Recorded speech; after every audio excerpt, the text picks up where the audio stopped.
Good morning, everyone. PPL is one of the most important developments in health professions education.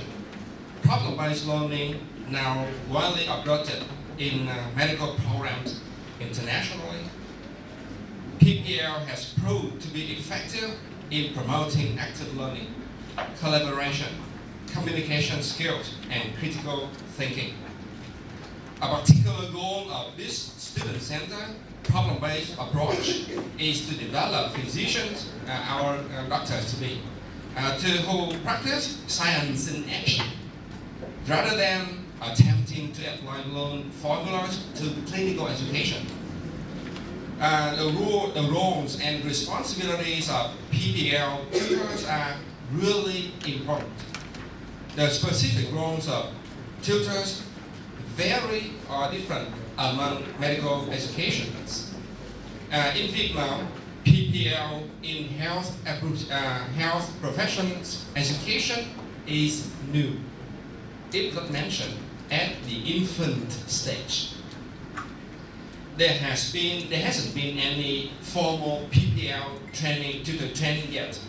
That's why the workshop is taking place today, marking an official and formal training event in Vietnam in general and at the VNU, the campus of Vietnam National University in particular.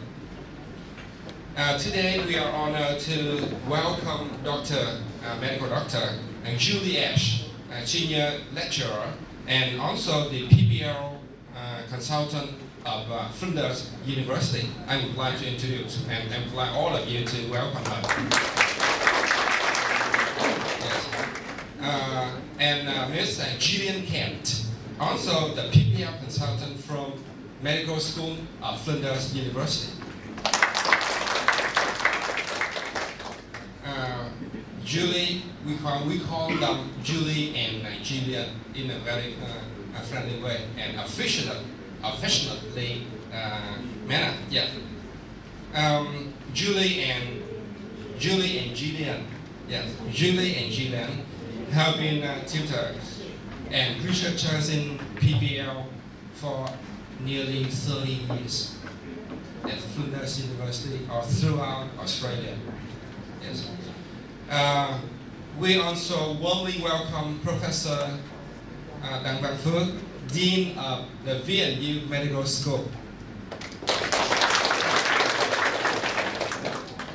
The workshop will not be successful without the presence of all distinguished guests and our faculty, who are, I would like to introduce, directors of teaching hospitals of the VNU Medical School, professor, associate professor, lecturers of University of Medicine and Pharmacy University, Phan Ngọc Thạch University of Medicine, Eastern International University, the colleagues of the VNU Medical School, and we also would like to introduce, and we are very honored to welcome Professor Lê Quang Nghĩa, the head of the Department of Surgery.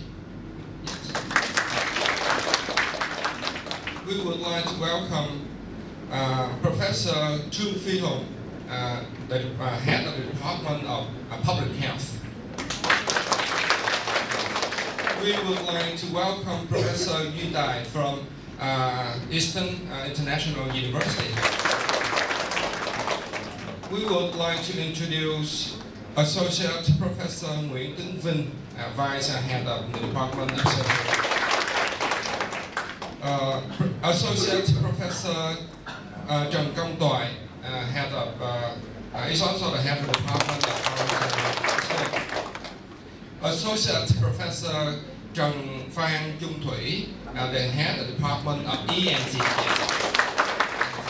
And all the lecturer, the faculty members of our medical school, I would like to welcome all of you. The agenda of the workshop today has two main parts. The opening speech and the overview of the medical PPL implementation at our medical school presented by Professor Đhqg, and a very important part, and a little bit long part, is the PPL topic, lesson, the PPL topic presented by Julie and Gillian. The workshop also welcome Professor John T. Lai, head of the Department of Đhqg. So now I would like to invite Professor Đhqg to give the opening speech and the overview of the implementation of PPL at our school. Please.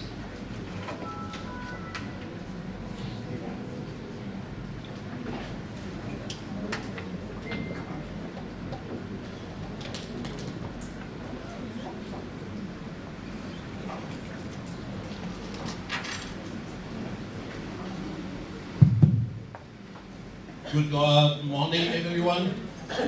I would like to begin the workshop today by extending our warmest welcome to PPL consultant Dr. Julie As and Mr. Gillian Kader from the College of Medicine of Public Health, Flinders University. Distinguished guest, Director of the Teaching Hospital of the Vietnam National University Medical School, Professor, Associated Professor, Lecturer of University of Medicine and Pharmacy, Ho Chi Minh City, Pháp University, International University, my colleague at the Vietnam National University Medical School in Ho Chi Minh City. They are head of a faculty of departments such as the internal medicine, surgery, OBG, pediatric, infectious disease, ENT, public health, and so on. For maximum amount of time on the main content of this workshop, I intend to give a brief but very warm welcome speech of all of you and also present a brief overview of our PPL. This apply in our School of Medicine, Vietnam National University at Ho Chi Minh City. We call VNU Medical School, and we also call it Đhqg as the short and affectionate name. This is the School of Medicine belong to the Vietnam National University. I think this is the PPL problem-based learning.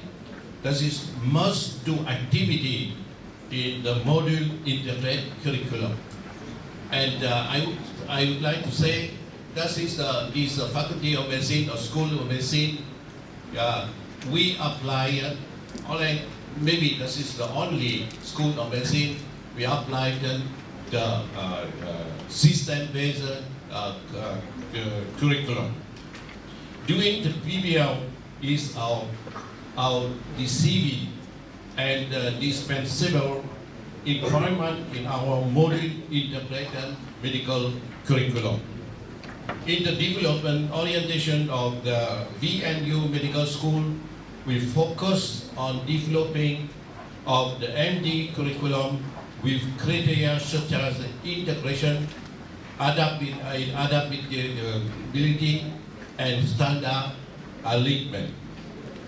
One of the key of obtaining the goal is that our school has managed a lot to implement PPL, while some universities have adopted and applied several new trends and innovation in the medical education. TBL, team-based learning. For example, you have been using in the most popular approach, PBL, as a trigger approach. Also, taking the initiative on to do PBL is very challenging to us. We find that doing PBL is very difficult and rewarding, especially for our medical doctor to be. The student need to equip not only with medical specialism specialization, but also with important skills such as active learning, communicating, speaking information, problem solving in teamwork, sharing ideas, developing and testing hypotheses. We can say for sure that PBL is an example for active learning, not rote learning. That is a very problem in the education system in Vietnam. And memorization, rote learning and memorization. That is a big problem with our education problem in Vietnam. The group together build skill and find solution. Thus, PBL is the effective model of medical teamwork and communication. It is necessary to contextualize, to standardize the model PBL implementation. We agree that the success of PBL will open the opportunity to create and elaborate knowledge in the group situation. There is a necessary for our medical school to contextualize and standardize of model PBL implementation. Let me make a brief description of how we do PBL at the School of Medicine, Ho Chi Minh City. For the last 10 years at my school, PBL has been used not only with students working in a small group. PBL has also applied in the context with large group. And PBL also been done in the individualized learning. We have got some findings from the realistic practice. Students could learn about multi-dimensional of a topic in medicine. PBL played a particular role in implementing PBL. In fact, the order to become a confidence tutor, a teacher need is to observe a class and to receive formal staff training and development usually a must to understand the requirement for assessment. So tutor training is very important. Even experienced medical teacher may be unfamiliar with PBL. PBL is an example for active learning. This is a skill that we must learn. As far as we can see, the term PBL means different things in the different medical schools. We invited 2 PBL consultants from Flinders University to be here to share with us their 30-year experience in doing and managing PBL. Flinders has gained impressive achievement in health professional education.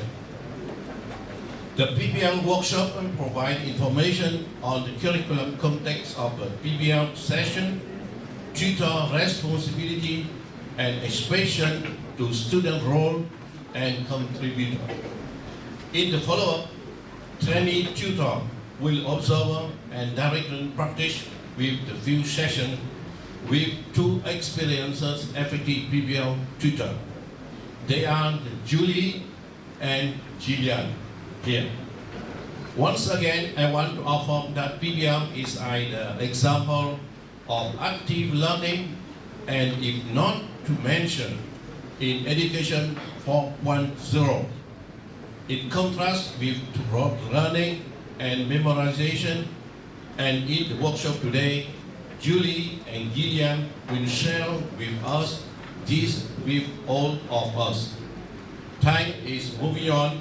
I must leave my part here and cordially invite Julie and Gillian to share with us. We wish all of you a good morning. Before I forget, also wish you a good evening with our Vietnamese football team in Malaysia. Yeah, this is the big, very big event today.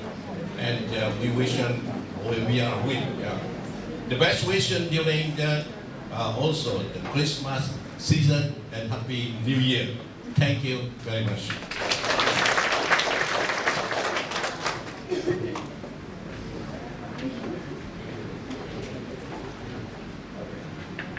Yeah, thank you very much, Professor Phương, for leading the opening speech. Now we move to the next part, the very important part of the workshop today. I would like to invite Dr. Julie and Julian and Julian first. Okay, thank you. Yes.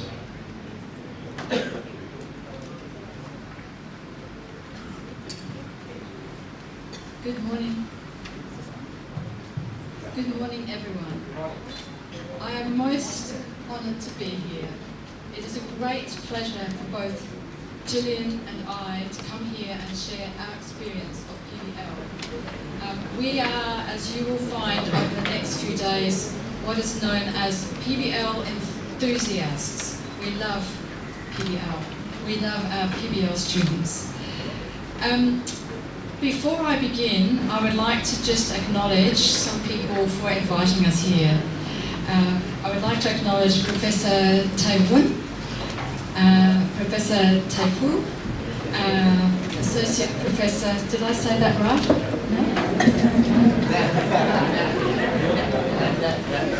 It's okay? What I should say to begin with is I am Australian, as is Jill, and we speak English in Australia, but we speak it with an accent, just as everybody here does. So if you find me hard to understand at first, I apologise. And also I apologise for my attempts at Vietnamese pronunciation, but I will keep going. So I would also like to acknowledge Dr. Taewon, Associate Professor Taeji, Dr. Taejun, Dr. Taejun, Dr. Taefu, yes, and also Wijun, Miss Han, who has been most helpful, and Miss Tam. They have both looked after us very well, and we would particularly like to thank Kiet, who has just been marvellous and so inspiring for us to work with. So thank you to all of you. Why are we here? Okay, why are we here? It may seem strange that you are sitting there and I'm standing here talking to you about active learning, because you are sitting there. But in problem-based learning, what you will learn is that the problem-based learning helps us identify what we don't know. And you are here because of what you don't know. So formal learning like this has a role in that PBL curriculum for the things we don't know, all right? But it's the case where we explore what we do know and what we don't know. The other thing is, why active learning? And I just wanted to remind everybody who is a clinical person here that we are all active learnings in the clinic. We are always actively learning. We think that we problem solve, and we think that we decision make, and we think that we order management, but in this, all the time, we are actively learning.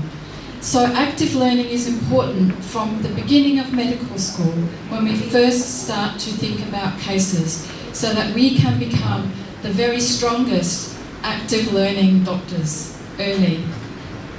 So I will now find the pointer.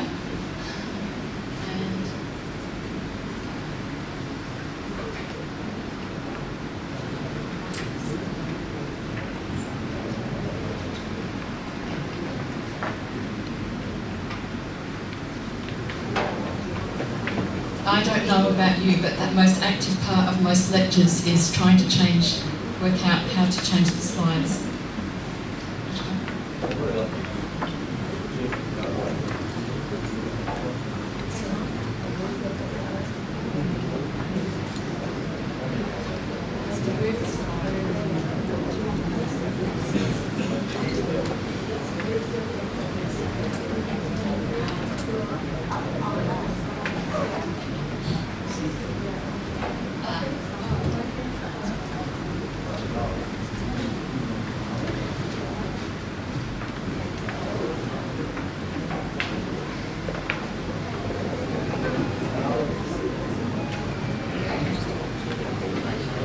Alright, so what are we going to talk about today?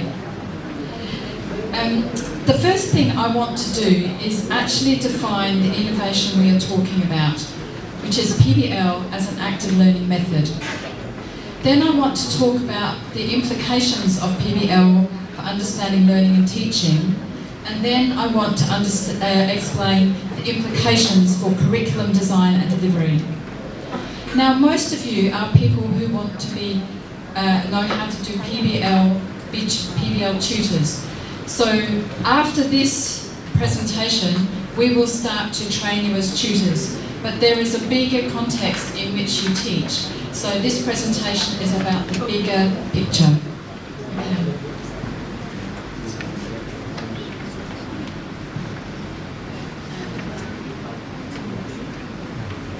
Okay. So I think a key point I want to make is, to build on what I just said, is that problem-based learning is not the same as problem solving. And this has been one of the challenges of implementing PBL. If a clinician thinks the tutorial is about problem solving only, they may become frustrated. But if they understand that PBL is about, so what do we learn on the way of our problem solving, and sometimes we need to explore that learning as we go, and we still come to the solution, but as you will see on the slide,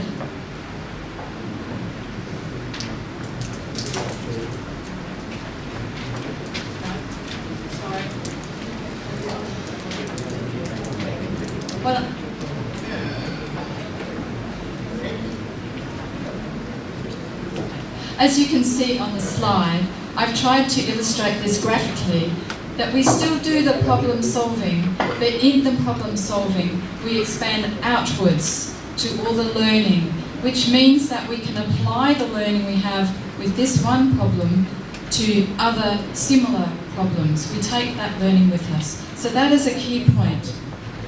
And in my school, some clinicians, it was an aha moment to understand this, and then they understood about PBL and were happy to do the PBL process. So, what do I mean by problem-based learning? From my perspective, problem-based learning means facilitated, small group, collaborative, student-centred, active learning. And I hope in this talk that by the end of the talk you will understand what I mean by facilitated, that is my role as a tutor, small group, and collaborative. Collaborative is the way the students learn, that it is student-centred. It is about the student learning, not what I want to teach, because that's been designed into the case, PBL case. It's about the collaborative learning and how the students are showing me their learning. And it is very active. The PBL case progressively presents a clinical problem. And like any of you, when you are first in an emergency room or see a patient for the first time, it stimulates you to recall what you know and think, what is going on here? What do I think this is? What is most likely?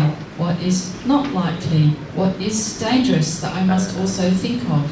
We all think like that when we are clinicians. So the students are stimulated to ask questions. and bring forward relevant knowledge.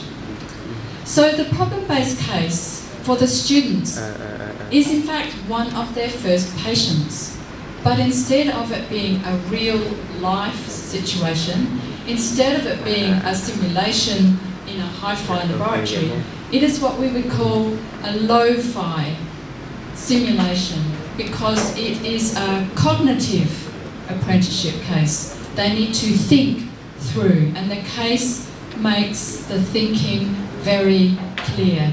As a tutor, I can see what each student is thinking by what they bring to the discussion, by what they write on the whiteboard. So these real cases drive curiosity for learning, and they find out what they don't know about clinical sciences. So now they are curious to know more. And in the process of working through the case, as I hope you will understand by the end, they are in their very first stages of rehearsing their clinical reasoning. And this facilitates integrated learning, because the things they don't know that they bring relevant to the case are integrated in the idea of the case in their minds. So, as Kurt was explaining, we have been doing problem-based learning at Flinders for a long time, since 1996. And I was one of the first trained PBL tutors. And for quite a number of years, Jill and I have been running PBL tutor training at Flinders. But it isn't such a new thing. And like all good things, it has been persistent. In the 1960s, Howard Barrows is a Canadian neurologist. He was based at San Francisco, University of California, San Francisco. He wanted to help his clinical students think about cases. He thought about how do we reason clinically, and he created a schema. I will show it to you. And that is the basis of PBL. In the 1970s, Howard Barrows went to McMaster University, and they designed the very first integrated PBL-based curriculum. Other universities saw the success of this and picked it up.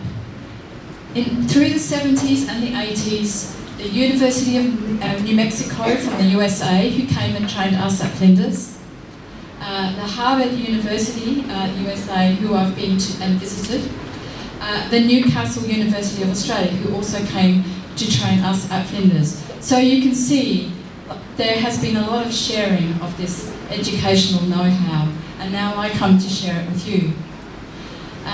Flinders and the rest of the world began PBL in the 1990s. Now we see it across all the health professions. At our school they use it for speech pathology, for optometry, for audiology, many different sorts of health professions, and across the rest of the world.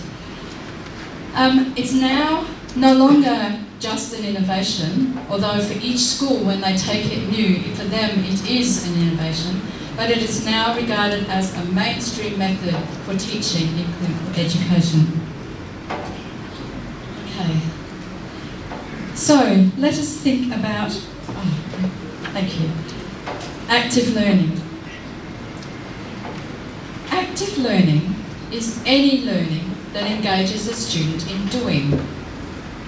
For example, remembering, thinking, reasoning, reflecting, synthesizing, integrating, evaluating, critiquing. These are all thinking doings. These are active thinking activities. Communicating, listening, explaining, questioning, responding, inquiring, discussing, elaborating. I will explain elaborating. Cooperating, collaborating, facilitating, and teaching. Yes, the students too facilitate and teach in PBL. These are cognitive activities. They are also behavioural activities. They are also social activities. Now, at this point, I'd like to check a couple of things. Am I speaking clearly enough for everybody? Good. I'd like you to know that I will leave these slides with VNU to send to people in the audience, so that will help you if you are taking notes. Excellent. Most of you who are involved in education may be familiar with Bloom's taxonomy. It is regarded as sort of as the kind of main framework for teaching and learning. And as you will see, this framework is all about doing, remembering, understanding, applying, analysing, evaluating, creating. And I would say, as health professionals, we go sideways from there into acting. We decide, we act. It's the highest point. Okay. So there is a good ground, solid ground in education that active learning is most effective. Let's think about active learning as a design principle. Active learning methods, however they are designed, help students engage in active thinking and doing. So problem-based learning is an active learning teaching method. Okay. It is the most student-centred of all of the active learning methods. It focuses much more on making explicit the student learning. But there are many other good methods for active learning. One of these is team-based learning, which we have commenced at Flinders. Team-based learning is a type of learning which includes a term you may be familiar with, the flipped classroom. And what happens is students do a lot of preparation before they come to their group work. But team-based learning is more structured and more teacher-driven than problem-based learning. Don't worry if you're not taking all of that in. There are textbooks about this. Another form of active learning, which is very, very traditional and popular and very effective in the clinical years, is case-based learning. I think most of you will be familiar with that. In a sense, problem-based learning is like a natural evolution of case-based learning, so that we can dig a bit deeper into the scientific and social science knowledge and also the other factors around it. Case-based learning and PBL are very similar, but case-based learning is driven by the teacher, the clinician. PBL, the agenda of learning, sits with the students inside the case, and the tutor facilitates their speech. Other sorts of active learning, project-based learning we have, research-based learning. We have simulation scenarios, these are active. Work-integrated learning activities and clerkships. So active learning has a good place in most medical schools. I want to turn just briefly to the design of PBL. This is a diagram. Across the world, people have designed different versions of PBL to match their needs. And there are a number of axes. The sort of PBL I will be teaching you is known as problem first. It is the purest form of PBL. And it is the version of PBL used in many universities, McMaster, Harvard, Manchester in England, and there's a lot written about it. But as people are learning more about flipped classroom and are having to have models that are a little bit more time efficient for them, many are moving to more information first, where the students must prepare for the PBL. So you can keep this in mind when working out for Vietnam, for your PBL, where you want to be on that axis. PBL is what we call student-led. It is all about the student learning agenda and their learning needs. Other active learning methods are more tutor-led, and so the case-based learning is more in that type. But there is a spectrum. Okay, the other thing is that PBL is very learning-focused. It's all about the process of learning. We know the outcomes we want, but we focus more on everything we learn in getting there. But there are other sorts of active learning that are much more outcome-focused, where we actually want to get to a particular target. All right, next slide. So now I want to just tell you about the foundations of PBL so that you understand that this learning method has a strong basis in psychology and pedagogy. So first, let's consider Barrow's clinical reasoning schema and the PBL tasks. Then I will talk to you about cognitive psychology, the adult learning and collaborative learning. So Howard Barrow, as I told you, was a neurologist, a clinician who wanted to improve the teaching of his students. And he had done some work trying to understand clinical reasoning at that time. Now, many of you who may read on education may think that what we know about clinical reasoning is that it's very context specific. But it seems there is a process, a generally common process, and this is the process. We start with the presenting complaint. Then we do what we would call a differential diagnosis, but he has called it the hypothesis. And we have a reason. I think it's this because. But we need to find more information. So we go through a process of inquiry. As a doctor, we may take more history, we will do some more examination, we will do some blood tests, and we'll start to prioritise which of those we will do, because we know some tests will change the management, they're the important ones, and we know some tests won't change the management, they're the less important tests. So again, we prioritise.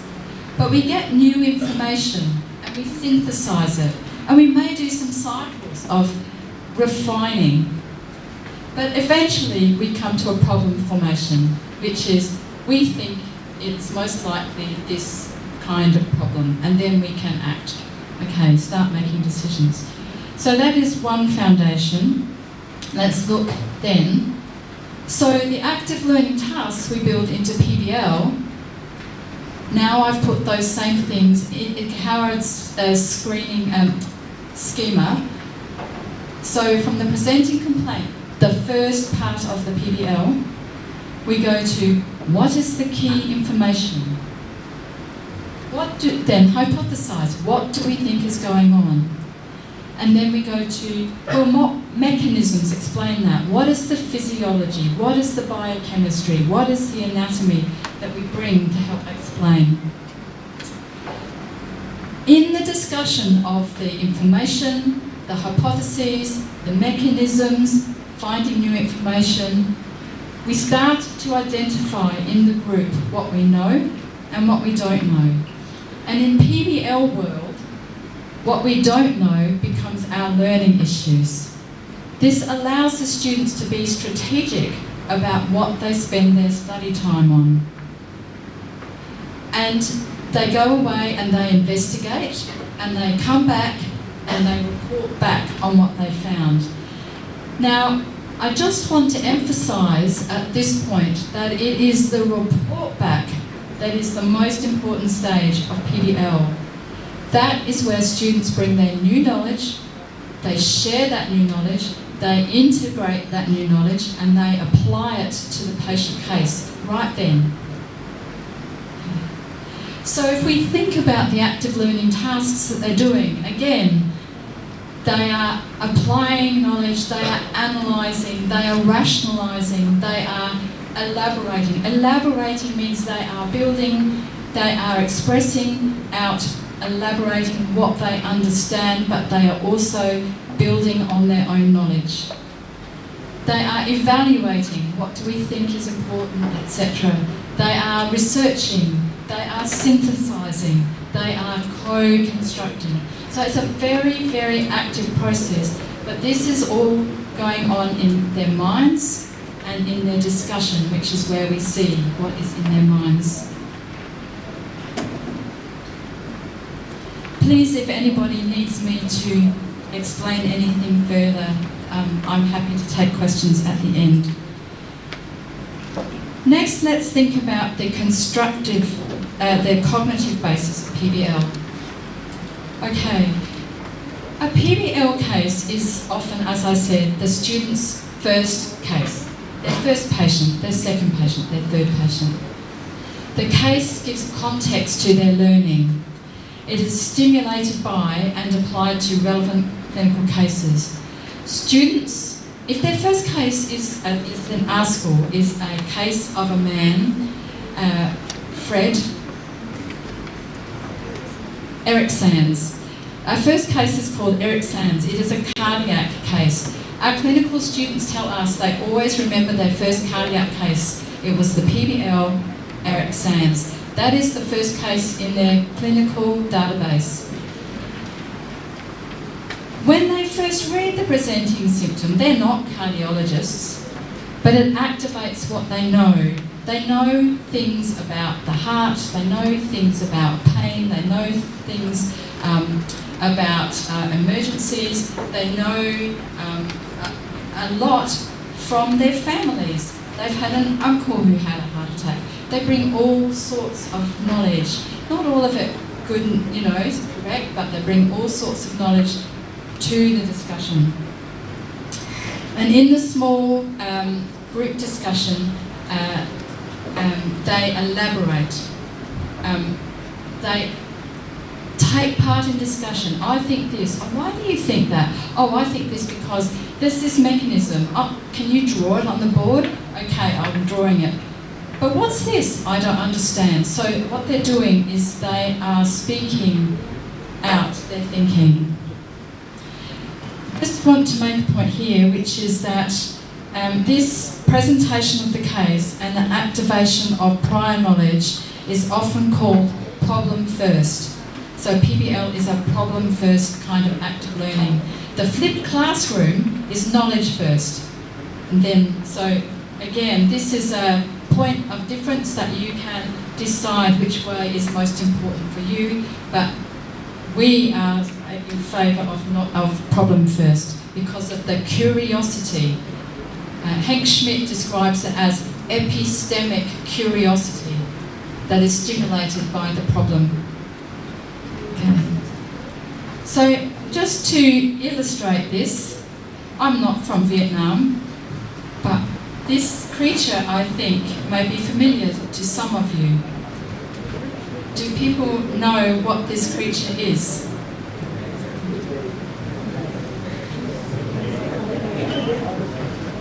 I think in English it is pangolin. Yeah? So I heard it. Can anybody tell me anything about this creature? Anything? You may be shy in your English, but Kiet and Dr. Fu and others are happy to help translate. Tell me something about this.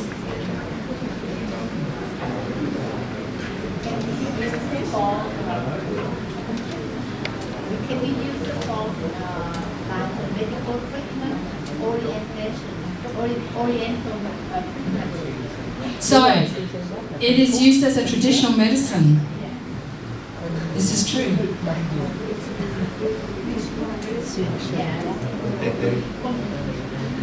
Why is it used as a traditional medicine?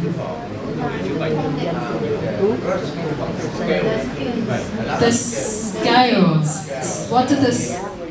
What does that mean in traditional medicine?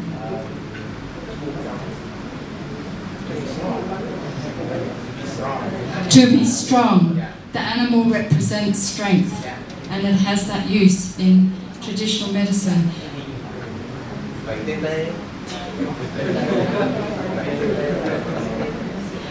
Is there a chemical basis for that?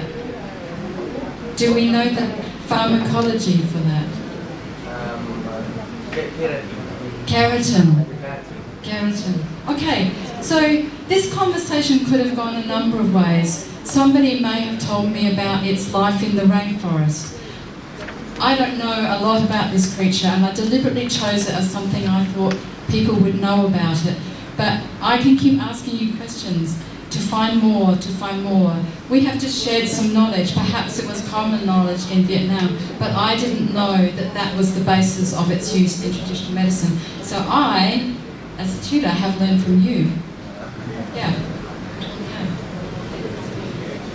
And now you're all looking brighter-eyed. You see, active learning makes us active because, yes. Okay. Is that next? All right.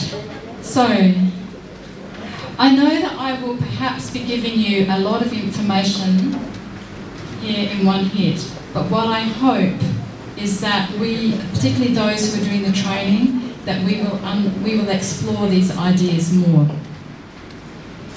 The other concept of problem-based learning, and the one that had a lot of meaning at Flinders, is that it is designed around adult learning principles, which is initially the work of Knowles, who those of you who are in education know. And the adult learning principles are that adults bring prior knowledge to the group. You all have prior knowledge of the pangolin, which you could share. Adults, adults will define their learning based on its relevance for them. So you all want to be, in some way, either be PBL tutors or understand what PBL is about, because that's what your students will be doing. Adults are motivated to seek resources to support learning. So any of you, when you don't know something, like how do I do PBL, will come to a resource like this. You are motivated to find it.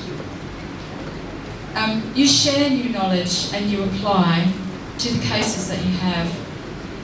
And you also self-evaluate. We're very good at saying, oh, I did this well, but I didn't do that well. Okay. So that is what adult learning does in PBL, and there's a reference there. The next aspect of PBL, which I think really has only emerged more recently, is that it is a form of collaborative learning. And the people that put together the theory about cooperative or collaborative learning really only started writing in the 1990s. But they were drawing on a very old tradition of education, the work of Piaget and Vygotsky. And what Johnson & Johnson say is that cooperative learning, or collaborative learning, is the heart of problem-based learning. Students are working collaboratively in groups, which provides the conditions for healthy, and I'm going to use a lot of big words here, okay, socio-cognitive conflict, which creates cognitive disequilibrium, requiring reconceptualization and inquiry, and in turn results in cognitive development and intellectual growth. So clearly these people have deeply theorized collaborative learning. But if I was to put it in simple words, students share different knowledge and conceptions about, for example, the pangolin. And then one person says, well, my knowledge doesn't match with your knowledge, so who's right? Oh, disequilibrium. Oh. Well, we can't have disagreement about what is true. They need to discuss and agree what is probably true about what they know, what is actually we're not sure about, and what we definitely do not know. Okay, so that's collaborative learning in one slide, but there is a lot that you can read about that. So what are students doing during PBL tutorials? They are participating, reading, thinking about the case as it is revealed.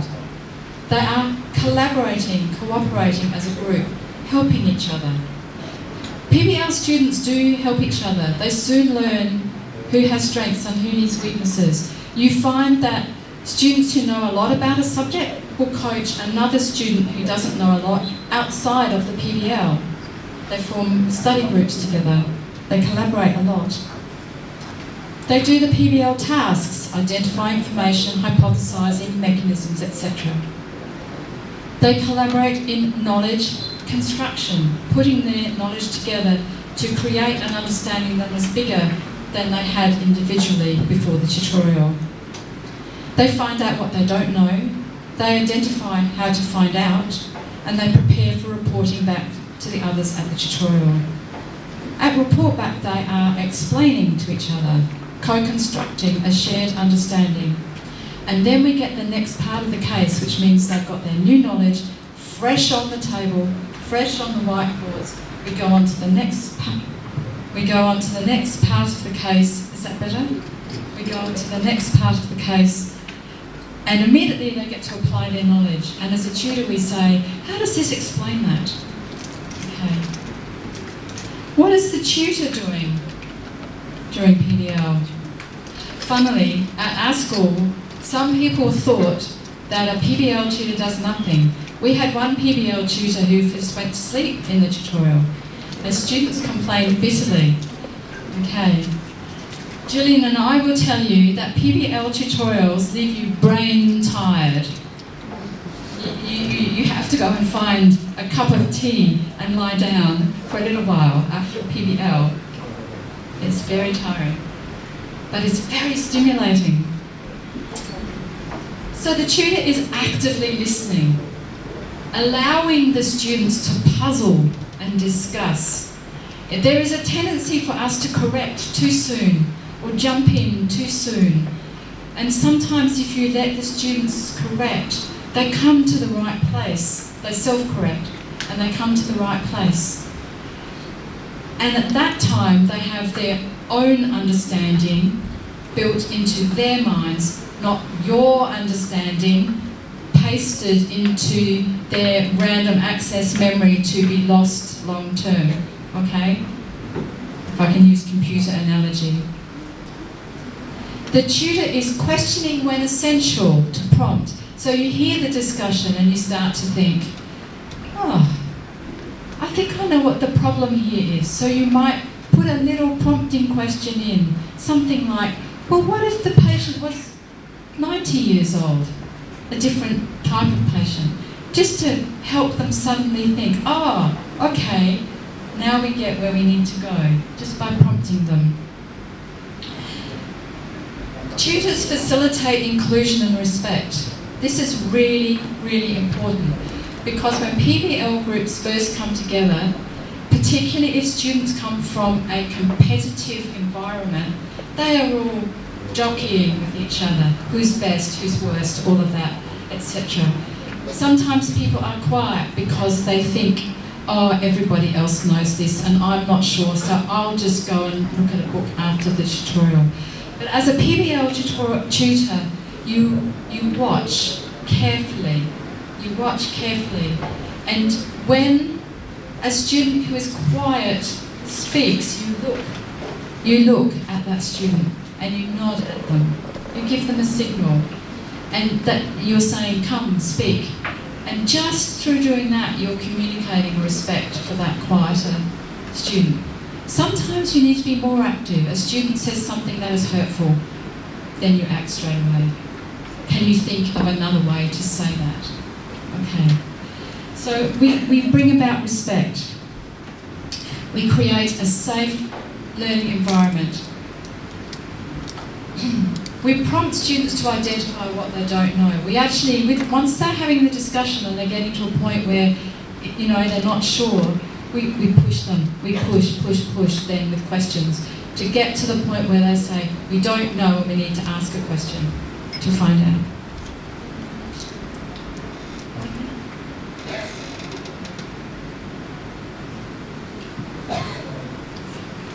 "15 minutes to go? Right, I better speed along. Okay. Next slide. So the tutor is observing content,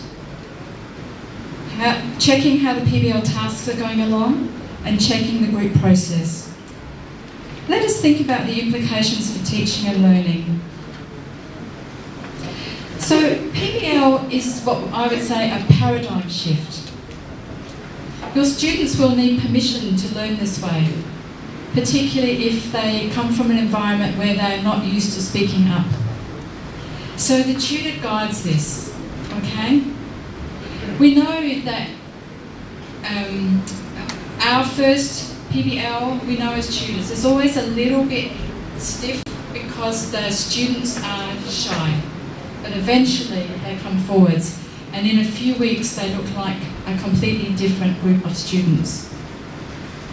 Most importantly, tutors need faculty development to learn how to teach as a PBL tutor. PBL done by a person who does not understand the PBL tutor process can be very distracting. Okay. I think I'll skip the issue of expert versus non-expert, other than to say that our experience is that tutors need both content knowledge and must know the PBL process. There is a debate about what kind of tutor is best. We find the content expert and the process expert is the most best.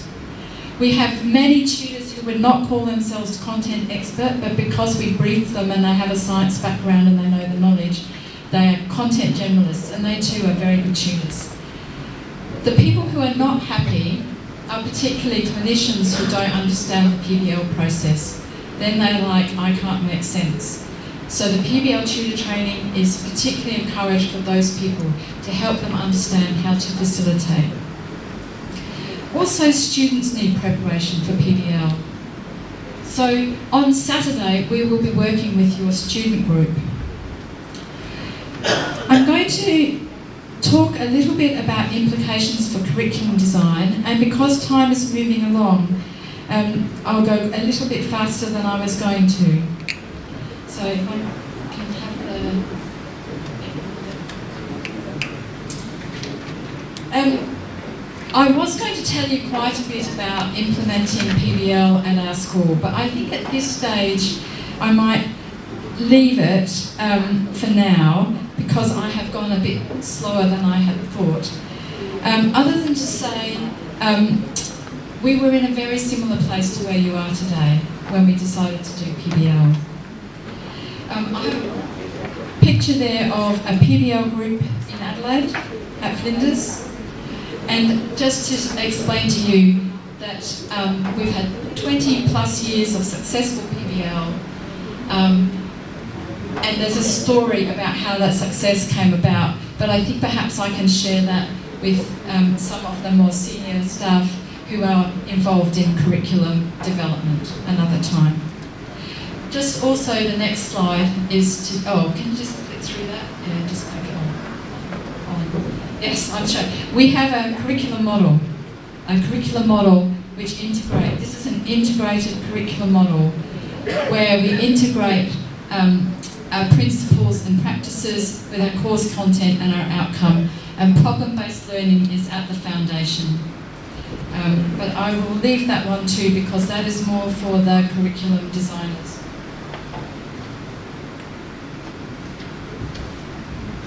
But I do think it's important to show you how an integrated PBL week looks. So at Flinders, we initially implemented a 3-tutorial PBL case. And here you will see that the students on a Monday finish the last week's tutorial and then straight away start the next case. You'll see they have study time. It is most important in our curriculum to have study time. You will see that they have lectures, practicals and clinical skills time. These are support sessions and they are all linked to the topic of the PBL case. And then they get a second tutorial and some more study time, some more support sessions, and so the cycle goes on. I believe, if you could get that here, click next. At Flinders, we have now changed to a 2-step PBL process, and I believe that is what you're planning here in Vietnam. There are consequences of that. but that's part of the design. So the PBL case defines the week. The case is defined on the learning objectives, and the students with the tutor's guidance identifies learning issues. So you will hear me talk about learning objectives, that's what the case is designed for, and learning issues, that's what the students identify. Let's just flick on. Yes, so just to let you know that we have clinical PBL at Flinders in our final 2 years. That was our plan. Our final year, it was not feasible, and we moved to a case-based type of model.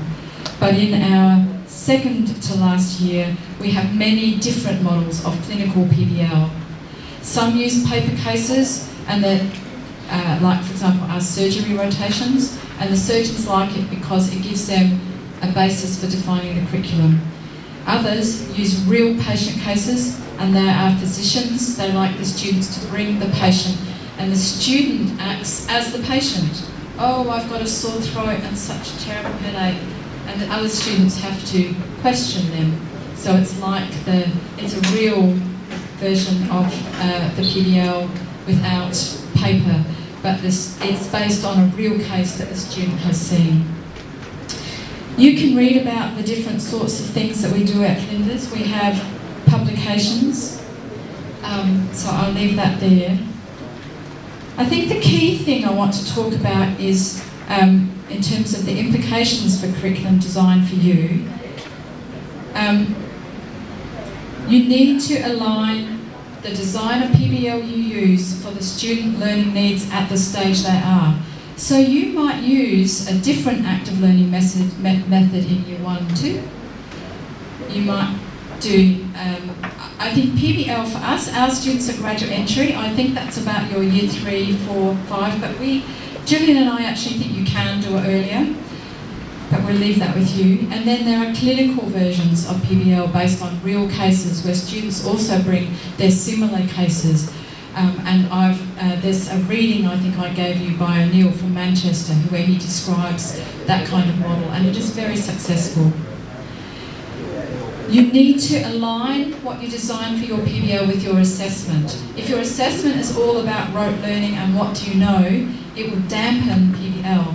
So assessment needs to be at least at the applied level. You can have MCQs that are applied, but also short answer questions, extended maths questions, problem-solving cases, simulation assessments, those sorts of things. It needs to be aligned to the PBL method. You need to align your model of PBL with your resources. It must be feasible. I think thinking about the feasibility at the beginning is really, really important. Evaluate from the beginning. I'm a student of educational change, and I follow the work of Michael Fulham, who is a theorist in that area. And one of his key messages is evaluate from the beginning. Everyone works on starting and goes, perhaps we should evaluate that. But no, start from the beginning and think not just evaluation, but research and publication. And that is something the Pillow Centre can help with. You need to monitor progress, and you need to monitor changes in your context that may change the feasibility of your model. But if you understand active learning principles, you will be able to adapt. And from the beginning, you need to plan for sustainability. So just quickly, how much time have I got? Okay, next. I want to talk to you about sustainability. So let's just, where are we up to? Oh, yes. Can you go back one? Is there? Yes. Oh, yes. So those points I gave you about alignments, they're very much what we've learned from our experience at Flinders. There's also literature, so we go to the next one. There's a review of PBL papers and presentations looking at sustainability by Sami Azir, who has written a textbook on PBL learning. He's a colleague of mine. He's based at the Saudi Arabia. And they looked at all the things that affected the sustainability of PBL. And just quickly, you don't have to read all of this. I just want you to know that they digested 12 key points for checking sustainability. They're very similar to what I've already explained to you, but I just wanted you to know that there's a scholarship for this. So, the implications, we can skip that one. Yeah, that just repeats. So, there is a question about innovation and sustainability. There's a literature about the difference between innovation, which is an event, and innovativeness, which is a process, and a culture. You build innovativeness in and you will adapt as things change. Your innovations will sustain. But there is research to be done about how that works. So this is a big question. Sustainability is the big question of this century, I think, in many, many fields where everyone's talking about sustainability. But just quickly, if you read the educational change literature, you will see some useful information. Change is not an event. It's not an engineering exercise. It's not we produce all the materials and we just do it and you do it. It is a complex socio-political process, and you are all part of this here in Vietnam. And innovations need to be fit for purpose. We know this. We know that when innovation is put in place that hasn't been locally tailored to be fit for purpose, it is less likely to succeed than one that has been developed locally. Okay. It must align with culture. The other thing is, and this is why I feel happy skipping the Flinders material on how we achieve change, is the pathway for change is different in every context. The pathway depends on your culture. Some cultures are quite top-down, other cultures are quite bottom-up. They may or may not be in terms, the other thing is that we know that innovations fail because they're not fit for purpose or adapted to context. You need to make local sense. And also when evaluation and planning for sustainability is not considered from the beginning. So that would be my key message for all the planners. So,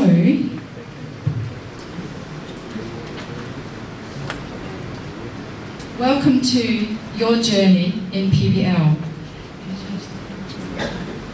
I tried to find a picture of Vietnam. I didn't know where the campus was, and I Googled it and I couldn't find it. But so you need to get on Google. Someone needs to put it there. You are in a very similar situation to where we were when we began PBL. You have a 6-year school entry. When we introduced PBL, we changed to a graduate entry, MD. I think there are plans for some similar work. I'm not sure. We have 2 pathways, a 6-year and a 4-year.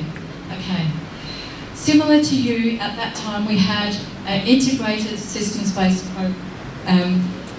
program. We are now trying to shift, and I think PBL aligns with this, to a patient-centred program. The patient as the centre to integrate all of our knowledge. The student as the centre doing the integrating as they're learning. Like you, we have had the spiral curriculum. We still have what they call the Z curriculum, where the clinical and science swap over in importance as you go through the course.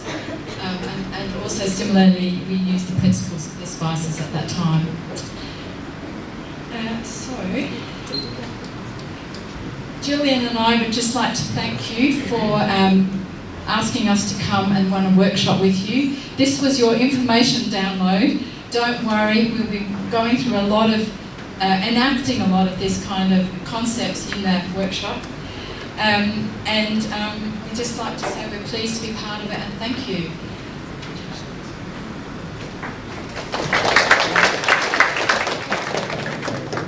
I just put the pangolin back there because I love it. I think it's beautiful, and also because I thought it was a way of saying, are there any questions?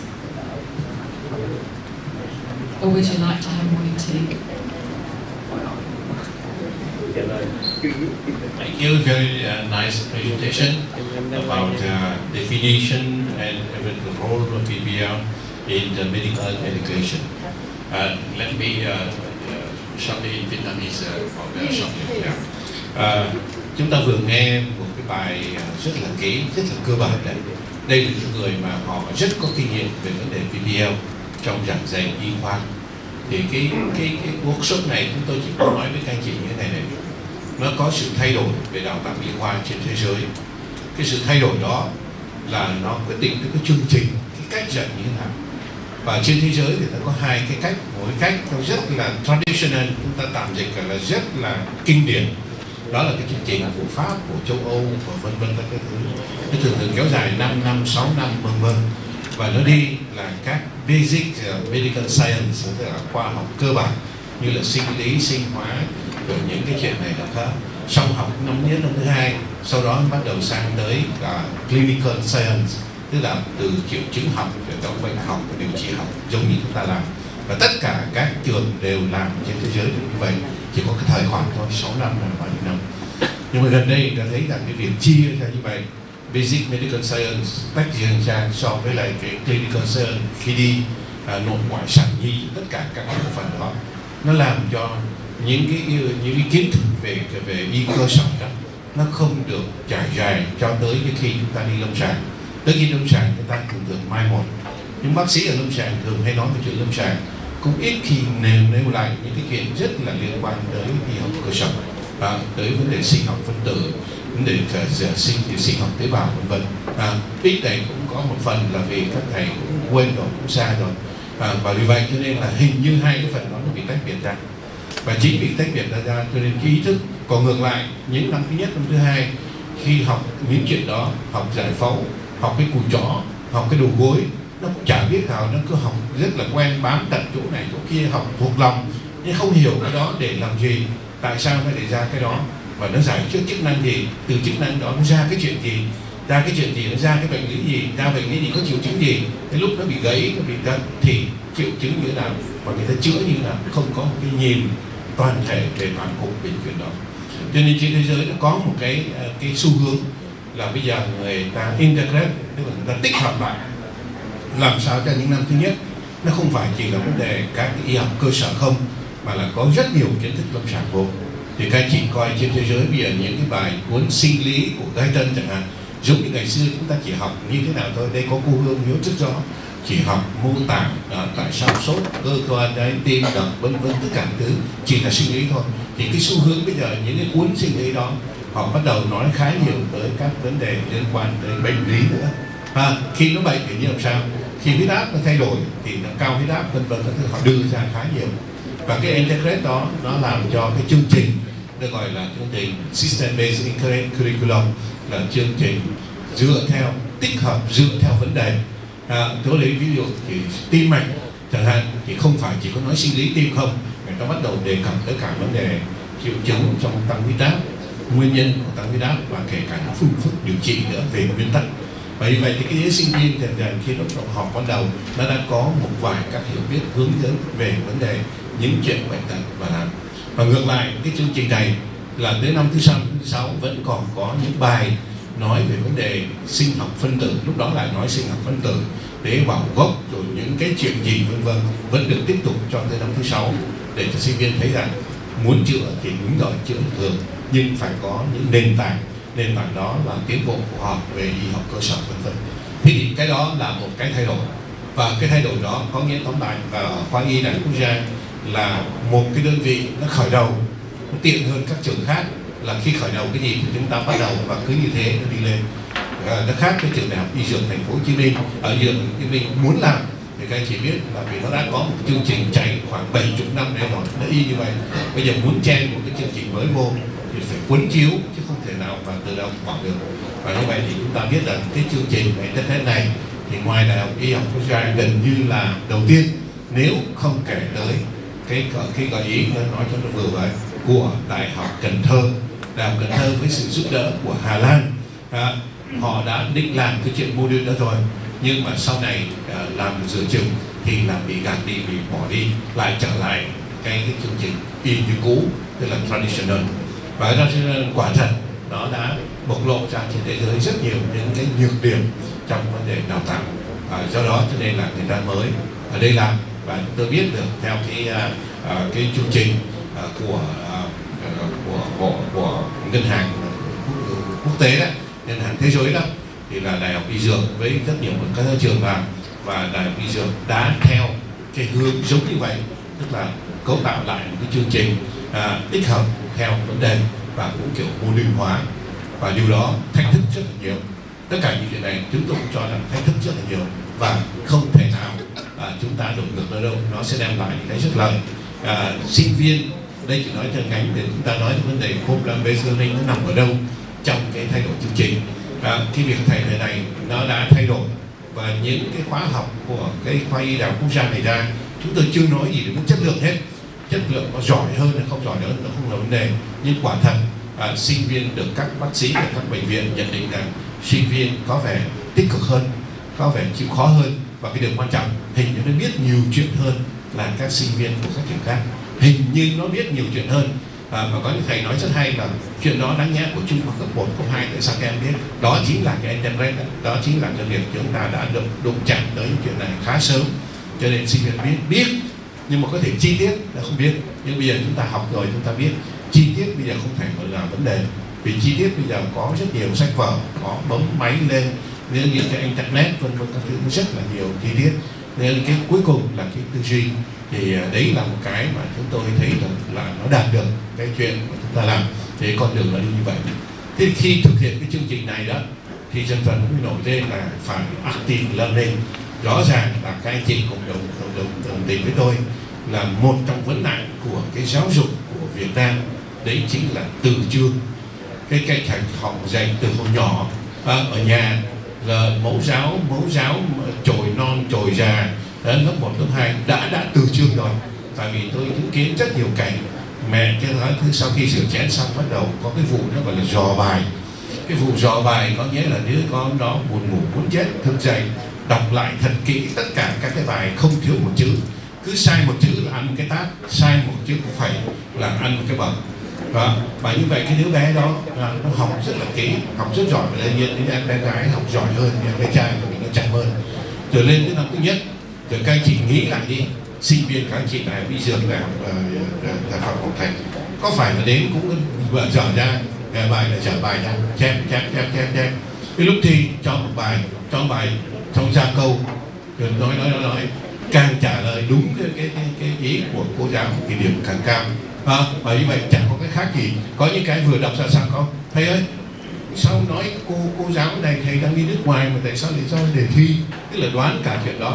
Và thứ hai nữa là thầy ơi cái câu này là câu của thầy Bảo hay là của cô Miên, tức là cũng phải hỏi xem thầy nào để còn trở ra. Và chúng tôi nói đùa với các anh chị rồi, tôi không được phép nói nhưng mà thôi tôi hiểu các anh chị rồi, thì cái câu này là của thầy Bảo đó, để các anh chị khỏi lấy lộn băng. Có nghĩa là trả cho cái gì thì trả cái đó, trả cái gì đó trả lại chính xác từ nào thì nhiều điểm từ đó.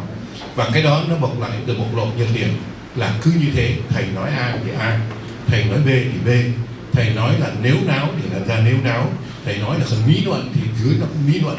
Ví dụ này, tức là nó học đến cái mức độ nó vô trong đầu, và nó nguy hiểm khi ra bác sĩ xong thì làm việc, khi đụng tới những chuyện đúng như các thầy thì đúng, nhưng đụng tới chuyện không đúng như các thầy gần như là lung tung, hoàn toàn không biết để làm thế nào để tìm ra cái gọi là problem solving đó.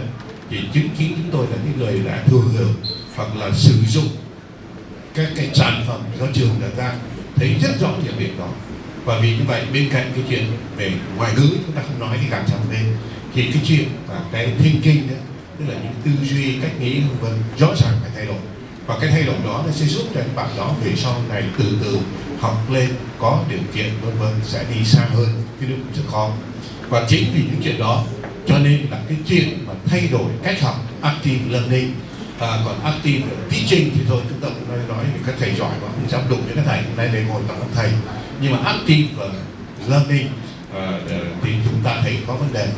Sinh viên đến cái bắt đầu dở chát ra, thầy đó nói gì ghi cho đúng, ghi cho đúng, thầy trả lời cho đúng. Thì cái active learning đó là một cái hướng nó sẽ làm cho người sinh viên có khả năng tự học và tự vươn lên, tự giải quyết vấn đề sau này. Thế thì trong cái active learning nó nhiều thứ lắm, và đưa này chúng ta không nói, nhưng mà có cái chúng tôi thấy đó chính là problem based learning, là team based learning, tức là TBM thì không kể.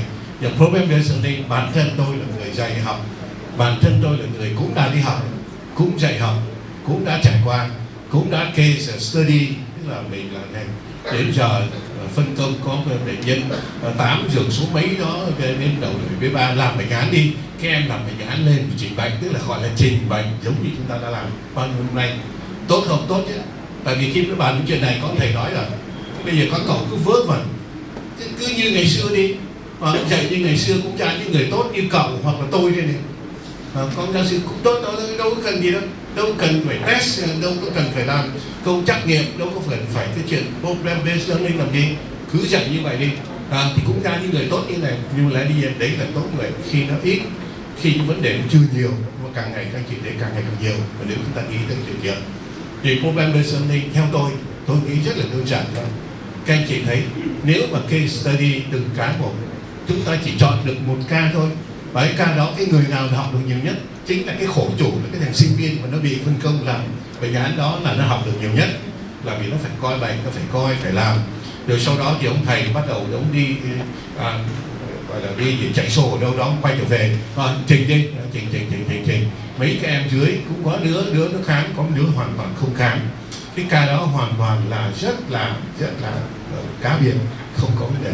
Thế thì đi một đợt bao nhiêu ca có thể chỉnh được trong một vấn đề, chúng ta không làm được hết và chúng ta không truyền tải được. Và đặc biệt tất cả những em khác ngoài cái em trình bày đó hoàn toàn rất bị động, nghe thôi, nghe, rồi thầy cũng nói vài câu và ông thầy là áp đặt rất là nhiều. Tức là ông thầy đó nổi máu lên, tôi cũng vẫn nổi máu. Bây giờ tôi dạy PBL tôi vẫn bị ngứa miệng.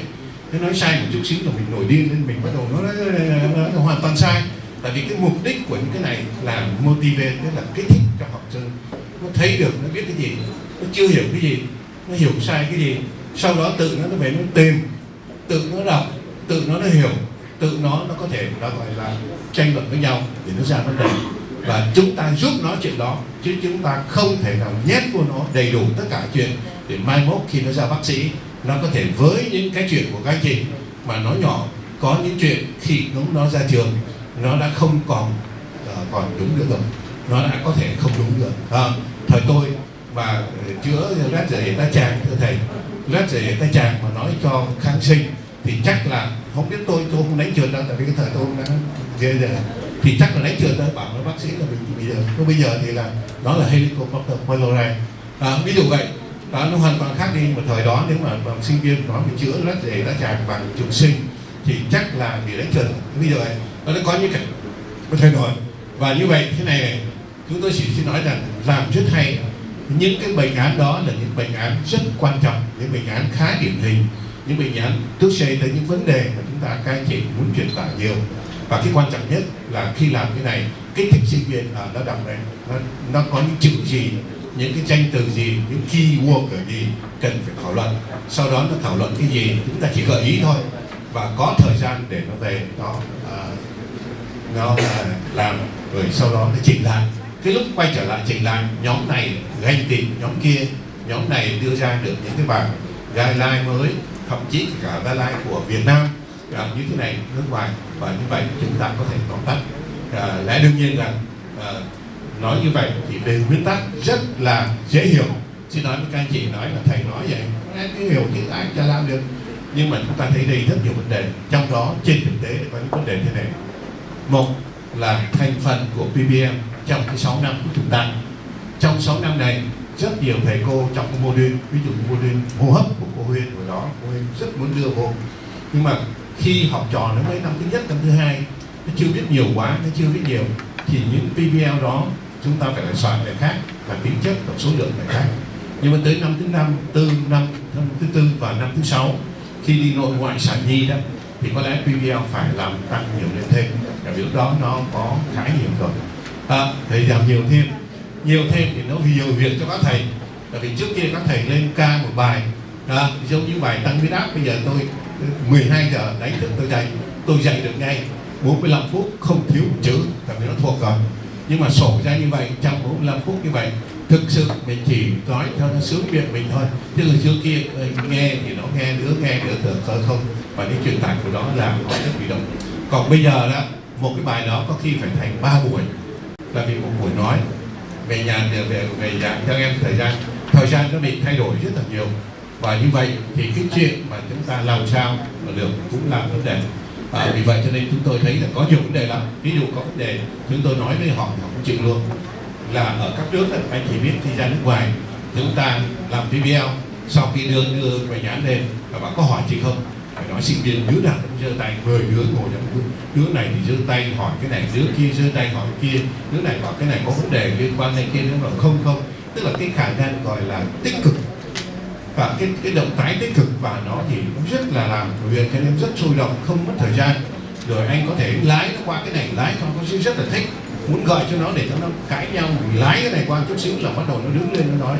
Còn ở đây nói thật với các anh chị, có những lớp sau khi hỏi xong có gì không thì không ai có ý kiến hết, không ai kiến, nó không nói. Nhưng mà chút xíu nó nói rằng nếu mà nói như vậy tao nói cũng được, nhưng mà tao không bao giờ nói hết, tao im, không nói, không phát biểu, không thắc mắc. Thế thì làm gì? Các anh chị làm gì? Gọi tên.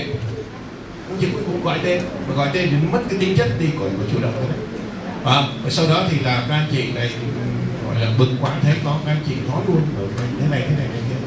Rồi xong rồi về chuẩn bị 3 ngày đó tất cả 10 đó hoặc 40 người đó nó có đều đi cô vô trong vi tính, cô vô trong sách, nó không lại là chuyện khác nữa.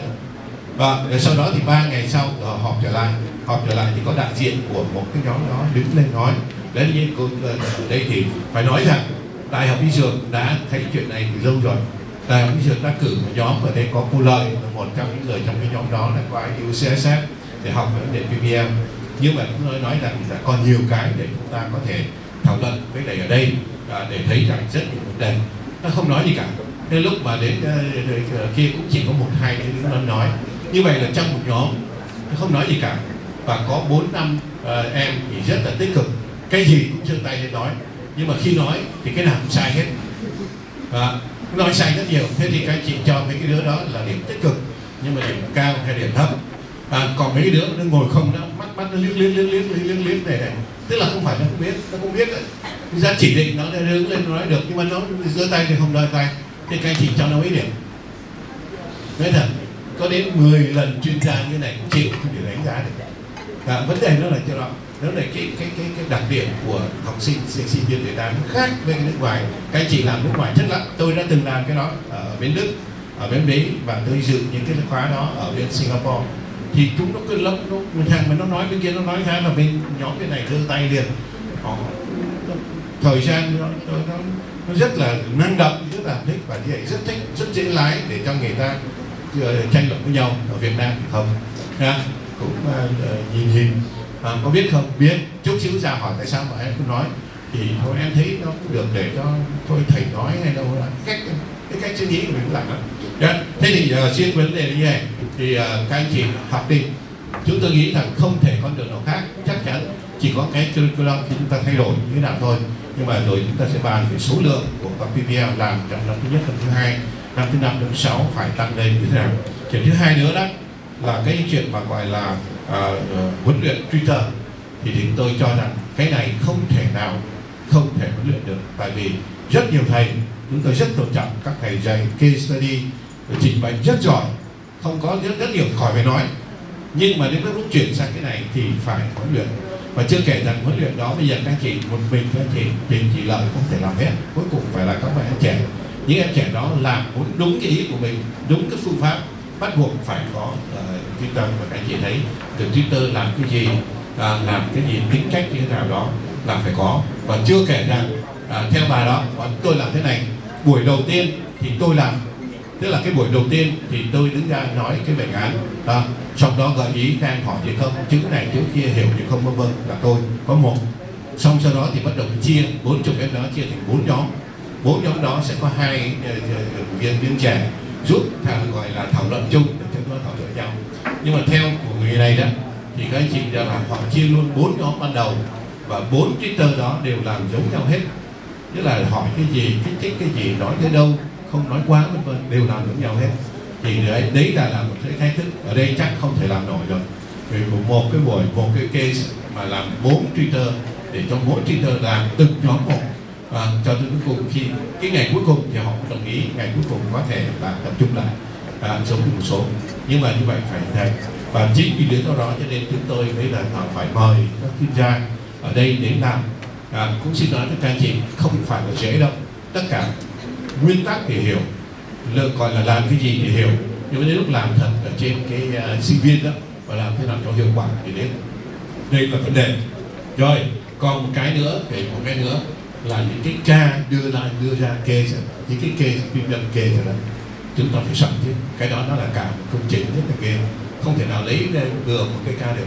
Và như vậy soạn, ai sẽ soạn, bao nhiêu lâu chúng ta sẽ có được tất cả các cái case đó.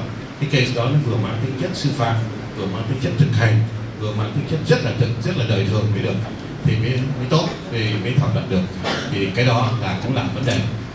Chúng ta có nên học, gọi là học lóm không? Xin Flinder, ông ở tim mạch cũng có 10 case cho tôi đi, cũng được. Chúng tôi đã có lần xin, nhưng mà cũng có những trường người ta nói đấy là hoàn toàn là có tính chất nhìn nhận vào authority đó, tức là không có được. Họ rất muốn cho nhưng không được. Nhưng tôi nghĩ rằng chúng ta phải soạn, bởi vì muốn cho những cái cây thực hành này nó thực hành để cho các em sau này nó thảo luận được, thì phải là những cây tương đối giống với hoàn cảnh của Việt Nam, của bệnh nhân. Đây bạn cũng đưa ra một cái họ lao như thế nào vân vân các thứ, rồi bệnh nhân bị làm ruộng trước các thứ thì không biết đâu. Chứ nếu mà lấy một cái ca mà của bên Mỹ hoặc là bên châu Âu thì có khi là không tốt. Thì đấy, soạn cái đó cũng là cả vấn đề. Xin các thầy chú ý rồi, không phải đơn giản đâu. Còn vấn đề cuối cùng nữa là vấn đề chuẩn bị về phía sinh viên nữa. Thì chúng tôi có một buổi riêng để cho các thầy các cô này làm việc với sinh viên, nói xem cái cách học active learning làm sao. Vấn đề là gọi là critical thinking, chữ đấy là hay lắm mà chúng ta bây giờ rất kém. Đó là vấn đề tư duy phản biện. Thì hình như là chúng ta tư duy phản biện hình như ít lắm, hoặc cái gì gọi là phản biện đã thường giấu trong lòng, còn ít khi dám nói ra. Thì tất cả cái chuyện đó sẽ làm cho sinh viên vào ngày thứ 7 chuẩn bị cho sinh viên cách làm. Nhưng mà về phía trường và các trường khi có làm đó đó, ở đây có trường đại học y dược thành phố Hồ Chí Minh, tôi nghĩ rằng tất cả chuyện này phải chuẩn bị. Và ngày hôm nay thì có riêng hẳn, chúng ta chỉ có buổi sáng hôm nay, cái buổi sáng thứ 6 là có tính chất hơi lý thuyết, giới thiệu về PBL chung, vân vân. Sau đó thì có một nhóm riêng sẽ làm việc trong suốt tuần là các tutor đó. Ở đây những viên tiếng dịch là gì, không biết bạn nào dịch trẻ giỏi. Ở đây trong sách này dịch là giảng sư, thì tôi thấy cái giảng sư nghe không được đấy. Giảng sư hình như là để cho dạy học ở nhà thì có. Gia sư hay giảng sư, tutor mình gọi là giảng viên thì là bị cạnh với giảng viên. Vâng, thì mình cứ lấy tutor đi. Tutor cũng là một người được học đặc biệt, được training đặc biệt để mà điều khiển tất cả các cuộc PBL. Các anh chị thấy rất hay phải không đâu? Nếu mà làm được tốt cái chuyện này, chúng ta sẽ trở thành những cái chuyên gia luôn làm cái bằng này và làm, và rất cần sự đóng góp của tất cả các bác sĩ ở tất cả các bệnh viện thực hành. Vì cái này dần dần nó sẽ lan ra các bệnh viện thực hành nữa. Những cái mà gọi là trình bệnh như ngày xưa đó, nó đổi cách đi. Chúng ta làm thành PBL như vậy thì rất là tốt. Các anh chị thay vì chạy một buổi chọn bệnh nhân thì có một bệnh án đó, các anh chị gợi ý, sau đi gợi ý cho nó về đọc, gợi ý cho nó về đọc đi, đừng quên guideline của Hội Tim mạch Việt Nam nhớ, vân vân. Sau đó thì 2 ngày gặp lại, và khi gặp lại đó thì nó nói lên em đã đọc cái này, em đã đọc cái kia, vân vân. Và các anh chị chỉ điều chỉnh lại chút xíu nữa thì sẽ hay. Tôi nghĩ rằng đó là cái cách rất là tốt để mà điều chỉnh cái cách dạy như chúng ta nói trước đây, đó là trình bày cho chúng ta nhé. Cái trình bày đó thì đấy là ý nghĩa, và chính vì vậy cho nên PBL là một trong những biện pháp, chỉ là một trong những biện pháp của cái chuyện tăng cường tự chủ hay là tự quản trong hoạt động active learning. Có khá nhiều vấn đề, chưa kể là phòng bốc nữa. Anh chị tưởng tượng ở chỗ nào đó không có phòng bốc, bởi vì cái này là phải làm chia nhóm nhỏ, là phải có phòng nó phải có bàn ghế, có bàn bảng blackboard, có thậm chí là cả cái thứ để cho các em viết để làm. Thì cái gì cũng rất khó cái gì bắt đầu cũng rất là khó, nhưng tôi nghĩ là đây là xu hướng tốt, và cho nên muốn nói thêm một câu ở đây nó là như vậy đó. Một lần nữa, tất cả các chương trình để dạy học các thầy đây rất rành, nhưng mà trong đây là một sự thay đổi. Cái sự thay đổi này đòi hỏi phải có những cái chúng ta cùng phải thống nhất với nhau theo cái luật quốc tế và cùng training. Thì những cái người Twitter lần hôm nay được training cho trainer đó, thì những người đó sẽ làm bệnh nhân và sau này sẽ mở rộng việc này. Và rất mong, ví dụ như anh đây ở bệnh viện dân sau này các bác sĩ đó cũng nên dạy theo kiểu đó, thì tôi thấy nghĩa rất hay. Thừa sức làm, chúng ta thừa sức làm, nhưng mà làm theo kiểu này nó sẽ làm cho sinh viên nó tốt hơn, nó chủ động hơn, nó soạn. Và nói thật với các anh chị, nó mà soạn ra tài liệu này tài liệu kia và tới ngày quay trở lại các anh chị không biết đó, là cái đó là kích thích chính các thầy chứ không phải không. Bởi vì nếu các thầy không đọc, các thầy ấy họ nói nó tra sách này sách kia, không phải là tra sách bạch nữa, chắc tra sách cả thời mà thầy không biết nữa, thì các thầy cũng phải có cái cách để lên, có nghĩa rằng nó là cũng tác động qua lại hay không. Thì đấy là chúng tôi những cái bài của bà tôi nói để cho các anh chị những tất cả các cái bệnh viện khác định hướng thực sự. Bây giờ là break hay là xin lỗi là nói tiếng việc vậy. Bây giờ các anh chị có hỏi gì của bài rồi? Vâng, thì xin cho chị hỏi bằng tiếng Việt hoặc là bằng tiếng Anh luôn. I have one question for you. So I would like to know what challenges. We would like to know what challenges when we can encounter in applying PBL teaching in clinical context. So I'll take it.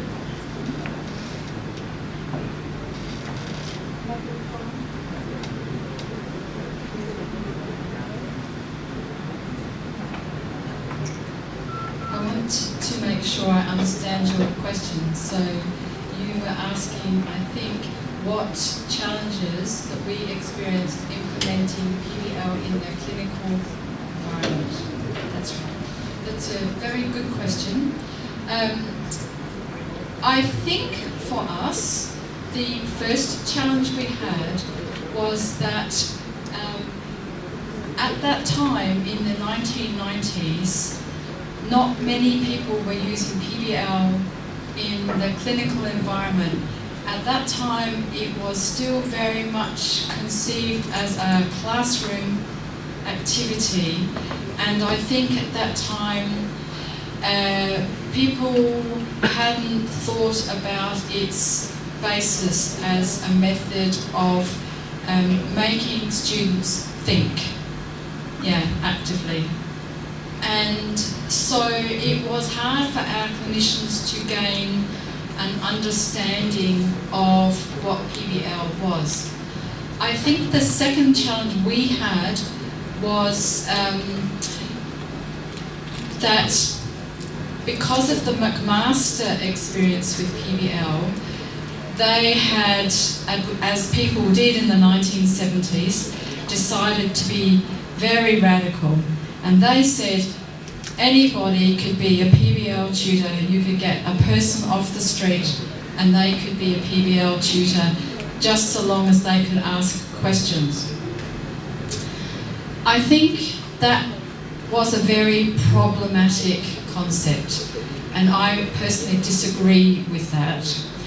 And in fact, McMaster have changed. They came to us at Flinders to learn how we did PBL because we did not follow that philosophy. So for the clinicians, their first idea about PBL was that their specialised knowledge didn't matter. They said, why should I be a clinician sitting in a PBL room? What use is my knowledge? What I know, and many of us know who have a clinical background, who do PBL, is that your knowledge is the key to your excellence as a PBL tutor, because you know the field, you know the territory, you know the good concepts, you know the traps, the pitfalls, and so you are an intelligent listener of the student discussion, and you are also an intelligent selector of the right question because you know where they need to go. In our clinical, the other thing is that our clinicians struggle with, but students really want to have my know-how, not my knowledge, not my didactic declarative knowledge, my know-how, we call it praxis, about how I go about being a clinician. And at that time, that kind of knowledge wasn't built into PBL. But over the years, there have been PBL models built more suited to clinical, where once the students have explored the case and have shown what they understand, the clinician can then come in as somebody who knows how and can help the students understand how this works in practice. So we have clinicians who teach PBL who are enthusiastic about PBL, and at the end of the tutorial will lead into know-how and share their clinical experience of many other similar cases. The other model in PBL, which is the good one they do in Manchester, it's run very much by their general practitioner department, is that the students do a PBL case that's been defined for the curriculum, but the students must bring examples of other cases they have seen in the clinical so that they can say, well, in this case we did this, but in that case I did that. So I saw this in this case. Why was that? Why was this case different to that case? Why did they use an evidence-based protocol here but not here? So they were able to build the sophistication of knowledge. You couldn't do that if you were not a clinician. So I think this is why developing your models for your context, making sense for you as clinicians is so important. I just did my PhD on that area, so. Another question?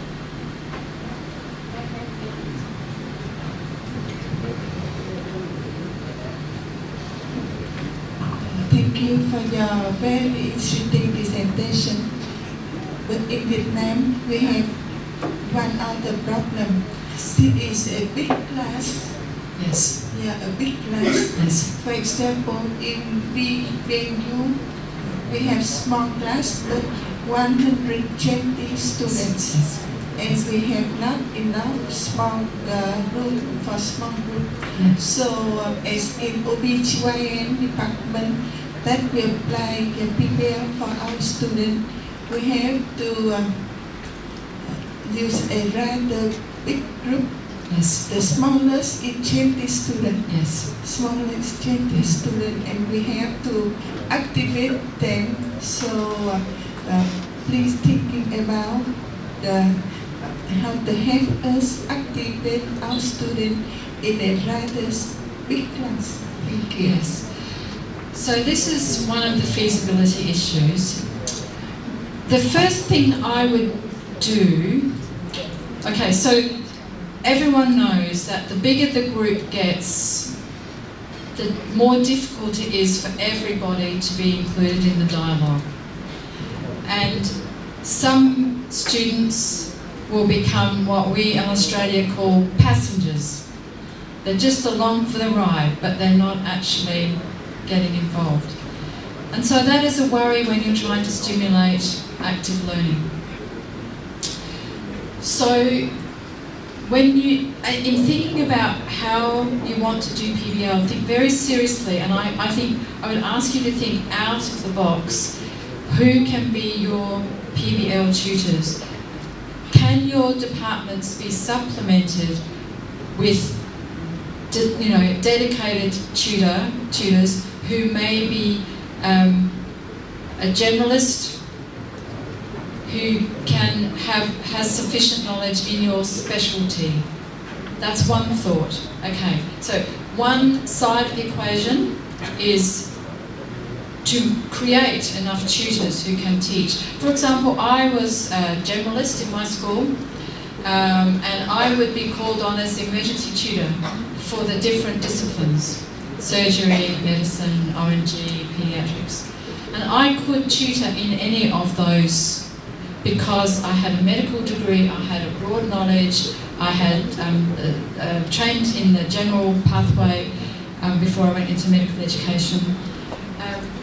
And so none of the content at the student level was difficult for me. I still had enough knowledge to prompt and push and know where they needed to go. Some people say if you are too specialised, you want to push them too narrow. So, you know, this is why knowing the PBL processes is so important. So the first side of the equation is consider how you can have enough tutors to have a smaller group.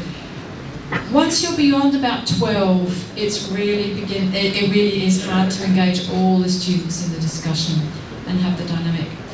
The alternative is to look at models of PBL hybrids, if you like, where they can adapt to larger groups. Your own dean has showed us yesterday a model that he has to do a large group, some small groups, and then a large group. Yeah, and some medical schools do that. One in Australia that does that model is in Wollongong. So they have a large group case presentation. The students can ask us questions. They go off and study. Then they come together for a small group to really work through the case just for one tutorial. So the numbers of tutors you need, you might get more tutors prepared to do just that one bit. And then they come back to the big tutorial where they feed back everything together and synthesize case. So it's possible to do large group models. They're hybrids and there's always a compromise. And so it's deciding what compromises you are prepared to live with. Yeah. Wollongong School is only 70 students as well. That's it. So our school, when we started PBL, was a similar size, 120 every year. We are a bit bigger now, 160. Next year will be 190. So, working out the model for how you are going to do your tutors is actually a big part of the feasibility. In our school, our dean said everybody is going to be a PBL tutor. And you can do the maths, you know, you can do the accounting, work an economic model. I think it would be a good area for study. Yeah. Thank you for your question and answer sections. Everyone, it's time for us to have a short break before we move to the next topic. It's a very interesting topic. It's related to active learning. Active learning in the perception of the teachers. Yeah, it is a way to connect to the perception of our students when they think about active learning. It's a very important topic. Thank you. And please have a tea break in 15 minutes. In 15 minutes.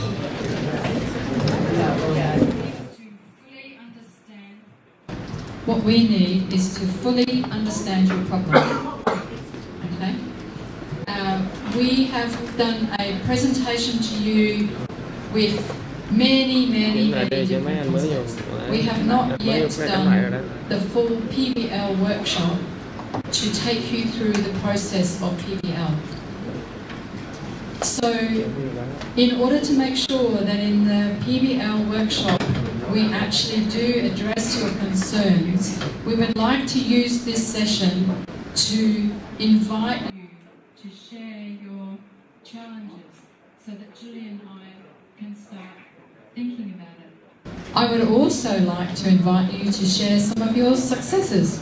So don't be shy. I think, I have to congratulate the VNU for the work you've already done trying over the last 10 years to do a type of PBL learning. And the problem that was put to me is that there's been a gradual understanding that there are many challenges and we don't all have the same idea of what PBL is. So the idea in this workshop is to help you clearly understand what is critical in making something a PBL. And if those elements are not there, don't call it PBL. Okay. So some people have already spoken to me about some sessions they run, and really they are clinical tutorials. The difference is, the big thing is problem first. The problem stimulates the discussion. If they've already been to a big lecture and information session and then they go to a tutorial to generally discuss it, well then it's a tutorial about the informational lecture session. It's not actually a PBL. So what I hope is that gradually you'll get a stronger idea of what PBL is so that you can decide how this will work for you in your curriculum. Can I just bring up one issue first, just to get the conversation going? So there was a few people that came and spoke to us in the break. Is it all right if I use your challenge? Can I use your challenge? So the challenge, can I know your name? Sorry, your name is Maya. Thank you, Maya. So Maya was telling me that, it's nice to meet you, Maya. She's organising a program of tutorials and they've decided there are 4 topics, and she's trying to work out how to get the different tutors working to do the topics so the students get the same learning. But one of her challenges is that the specialist thinks they can only do the tutorial in their specialist case.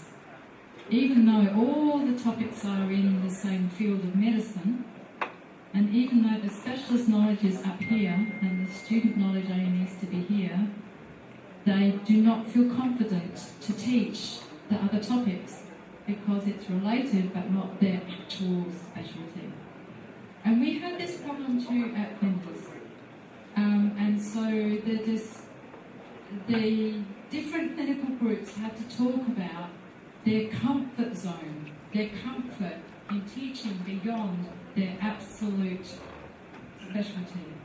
So, for example, our internal medicine group, the key tutors who lead are a cardiologist, the head of the cardiology department, and a gerontologist, the head of the gerontology service. And they teach all the topics in internal medicine because it keeps them curious and alive, keeps their knowledge fresh, and because they are quite expert at the student kind of level enough to guide the students in their tutorials.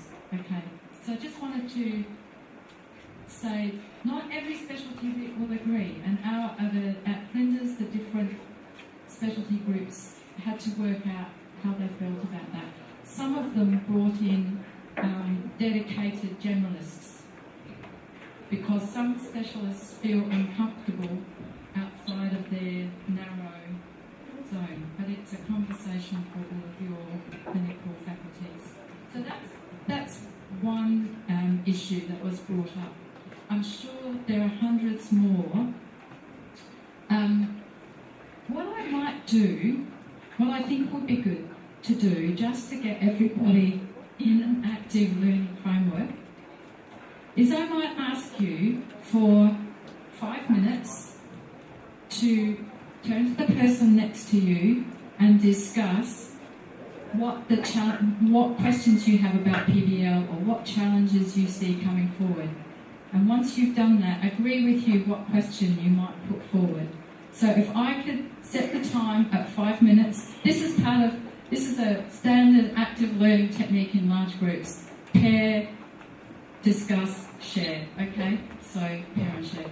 So if people who are on their own could find a person to sit, 2s or 3s, doesn't matter, whichever group, but I'd like you to now discuss with each other what you're thinking about PBL, what questions you might like to ask for 5 minutes.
Không lấy được.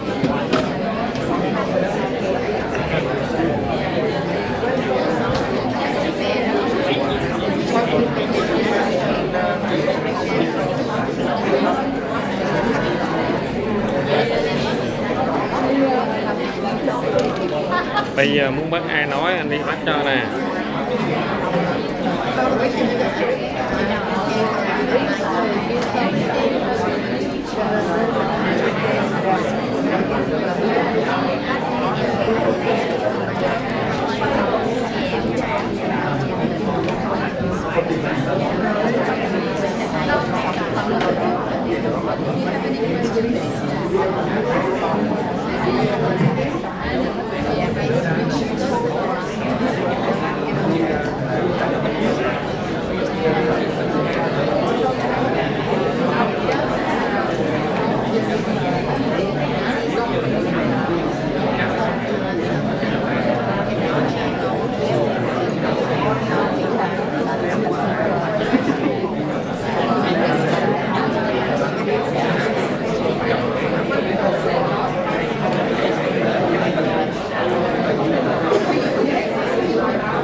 Okay, everybody. I think we know already some good questions coming up. So think about what question you want to put forward and how to express that. It was a very good question from over here. And sorry, I need to introduce, I'm Julie, and you are Dr. Vin. Yes, pleased to meet you. So Dr. Vin, his question, let me make sure that I'm correct in the question, is how do we make sure, you know, you've got all the different groups doing their PBL cases, how do we make sure that they're able to come to the same place for their assessment? Here in Vietnam, you call it your evaluation. That's, we would tend to use the word assessment, evaluation, assessment, it's similar. Okay, so, and it's a really good question, and I know that one issue within our school is, oh, but all the students have to know the same knowledge. Okay? So the first thing I want to do is to show you through our curriculum model. So I'm hoping people can read it, and I'm hoping I can find the pointer. Here we go. A PBL curriculum is very carefully constructed. Okay? So, something wrong with my hand.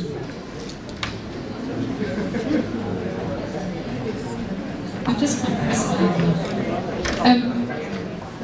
it. So at the top here on the screen, I don't know if it's big enough for everyone to see, there's a yellow box that says course outcomes. So we have a defined set of curriculum outcomes for our course.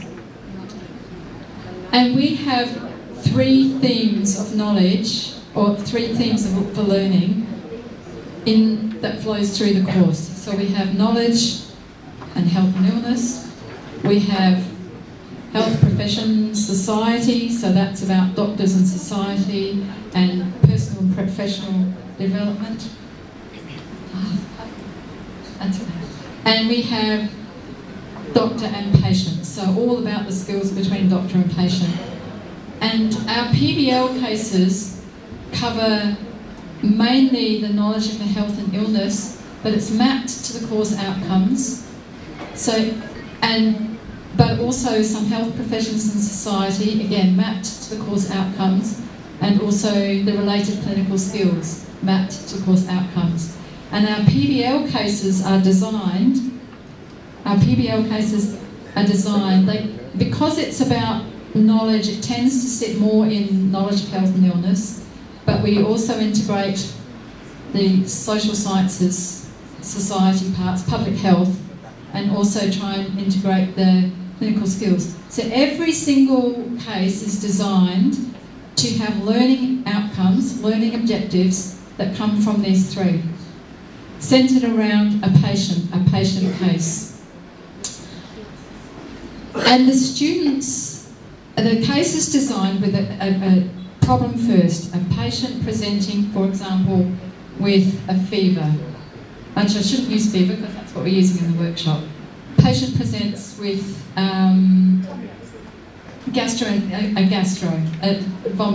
vomiting and diarrhoea. And the knowledge domains may be things like fluid and electrolytes, resuscitation, all of that kind of thing.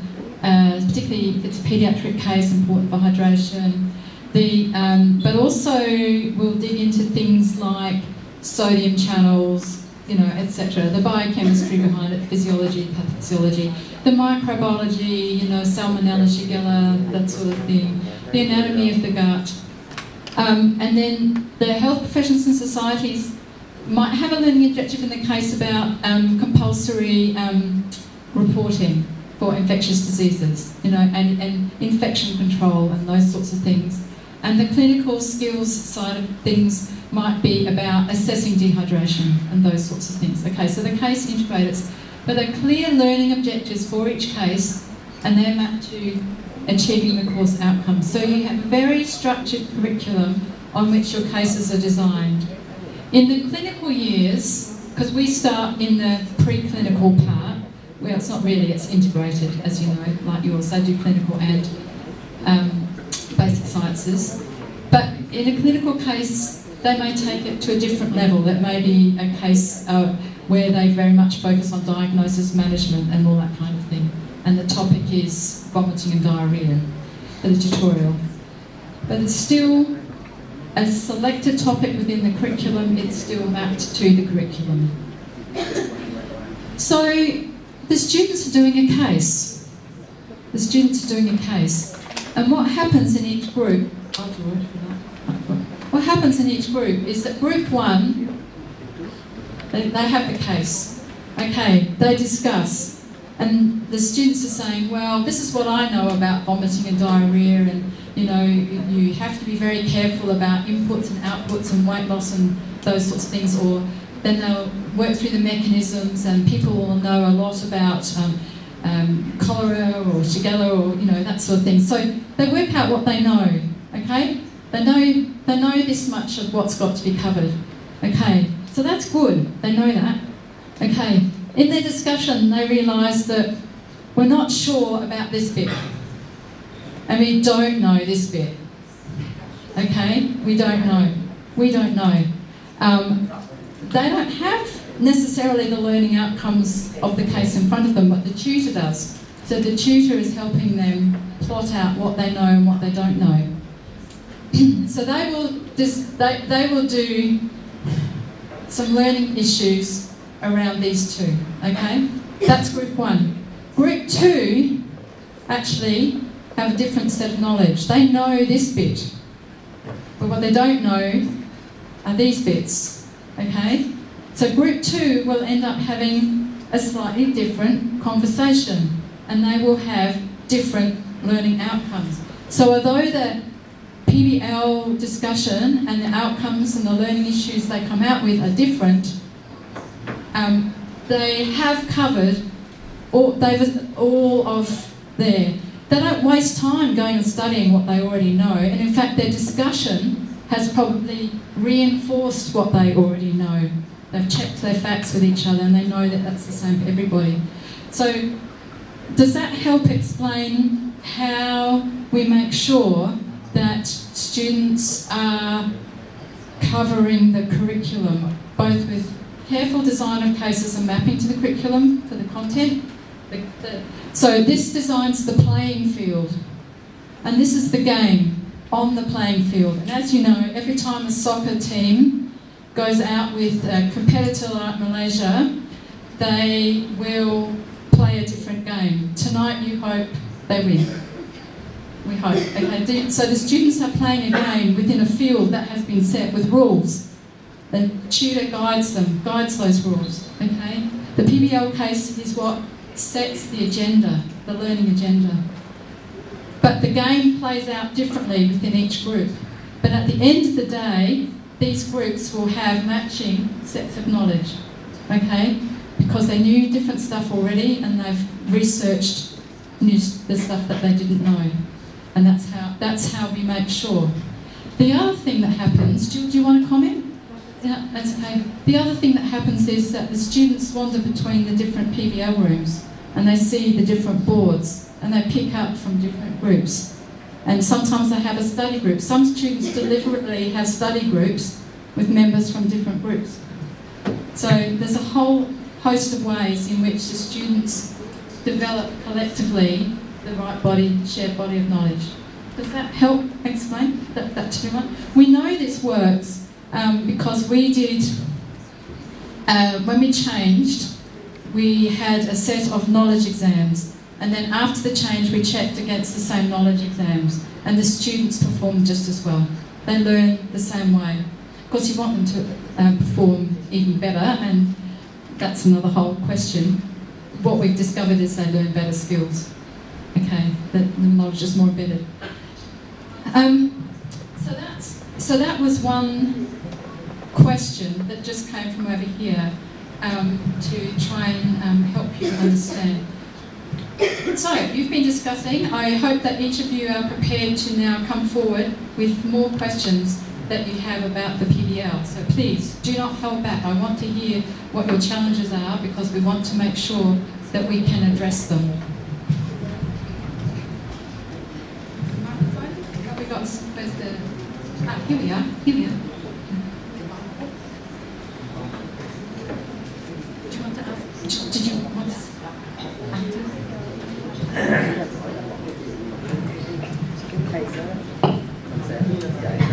Hello, my name is Hình. I'm a clinical instructor of the pediatric department. I have two questions for you. The first one is that, from my point of view, I realized that we have, for example, in my pediatric department here, we have about 60 students, one big group,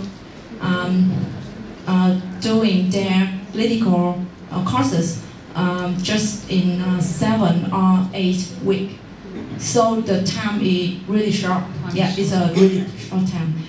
And at right now we have several ways to take the student to get their knowledge by case-based learning, problem-based learning, tutorial work.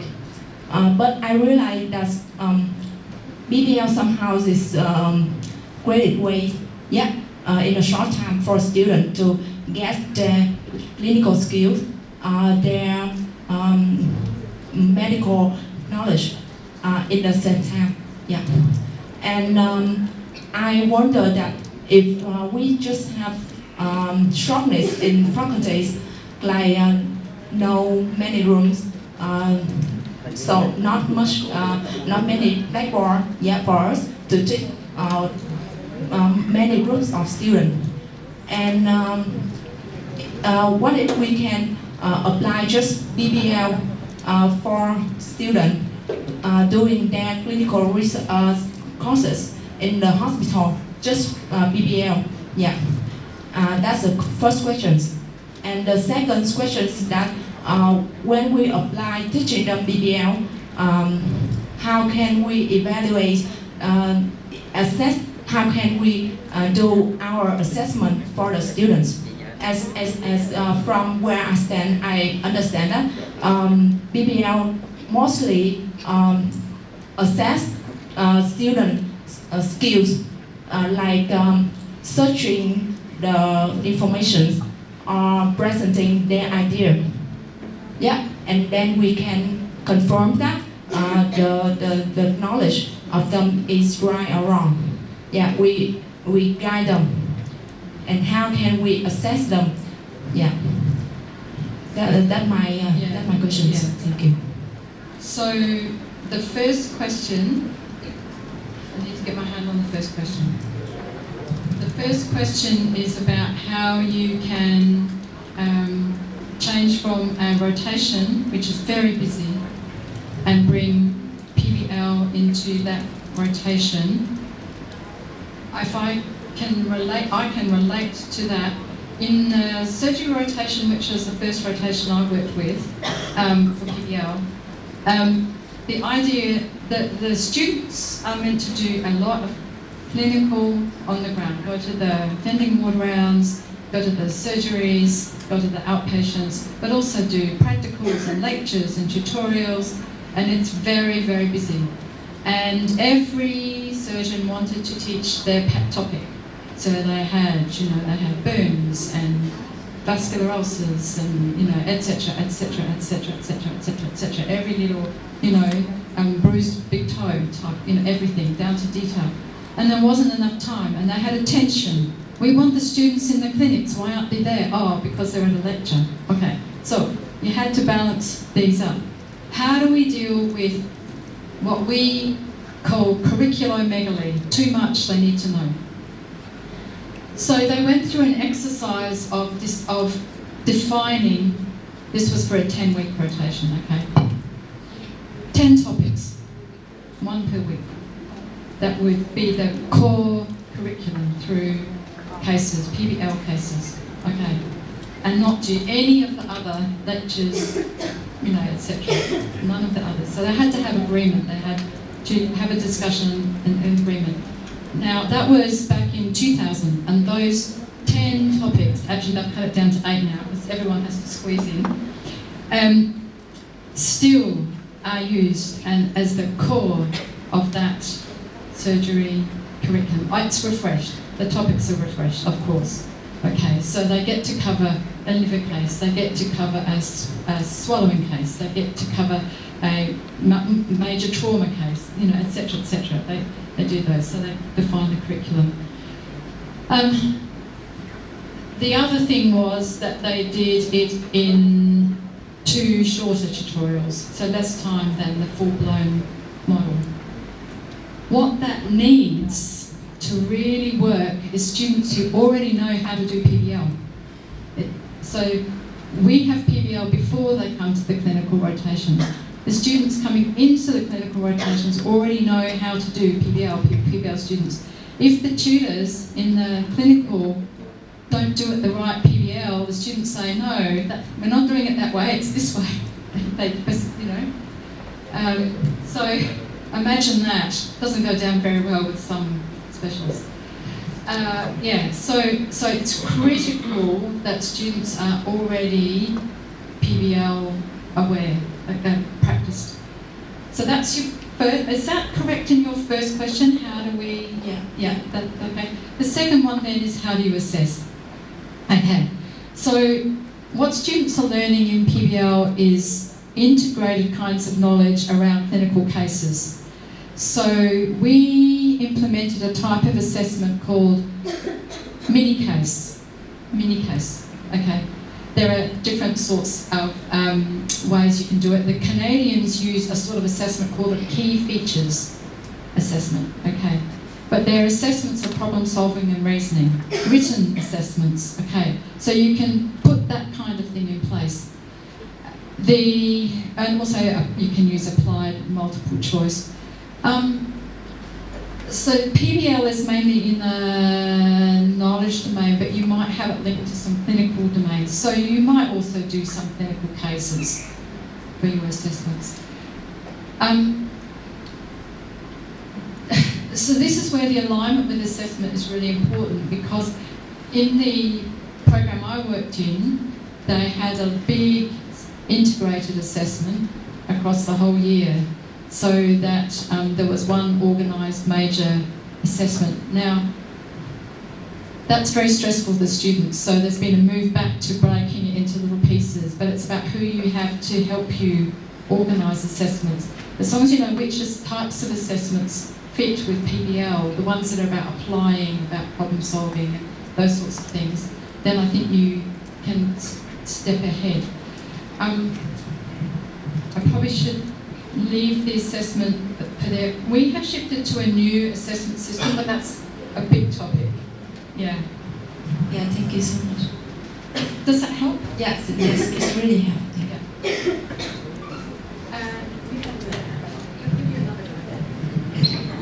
Yes, your solution to know about the same outcome in one class, but in our city there are many universities, and just if we apply the PBL in our university here, and after graduating the student must continue to go to the postgraduate, but the other university don't apply the PBL, so there are different outcomes, and so very difficult to our student to continue his study.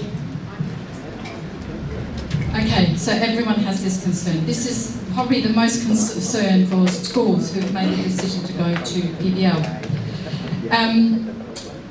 Firstly, they tend to do, if you were to look at curricula and actually look at the big course outcomes, the ones right at the end of the course, you would find they're nearly all the same, because there's no rocket science about what's important to know in medicine. The content we know, okay, it changes, we tweak here, etc. Our course, we developed our course outcomes. 2 or 3 years later, our Australian Medical Council issued its standards of medical education outcomes. They were almost identical. They could have picked up our curriculum and said these are the standards, okay? So that's one thing. Second, the students are a little bit different when they go into we have an intern year, when they go into the next level, the postgraduate level, but not so much different as you would think. And many people say after 6 weeks or so, you can hardly tell the difference. Yeah, I think that's one thing. I mean, we had a few things like, oh, you can tell a Flinders student. Oh, how? Well, because they ask questions. Is that a bad thing? But don't forget that PBL is one teaching method. You have many teaching methods in a curriculum. It's not the only teaching method. It's the teaching method you use if you want them to be active thinkers. Yeah.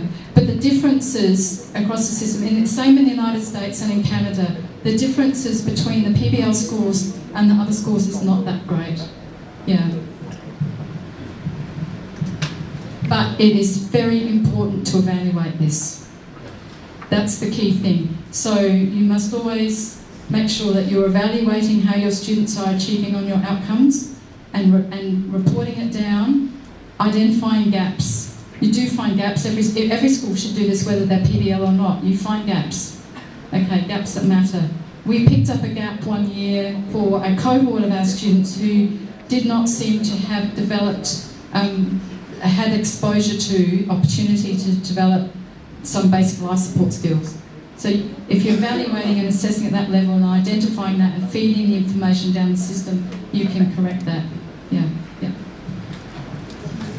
So it's an active management process. Yeah. Okay, more questions. So we have down the back here now. Mike.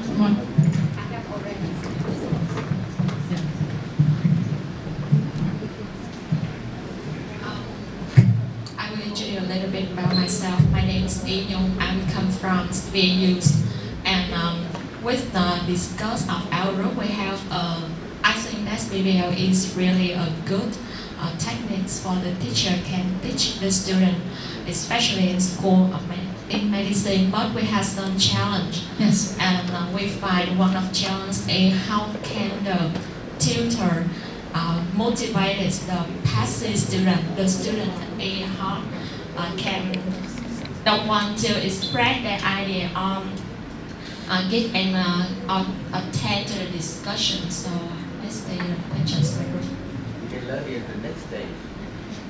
You learn in the next day. Yeah. Okay. We will be talking. This is a core topic in being a PBL tutor, about how to get the quiet students moving. But Julie and I have done some reading, and we also have some experience. We have a lot of international students come to our university. About 1/3 of the class is from an Asian background, international student.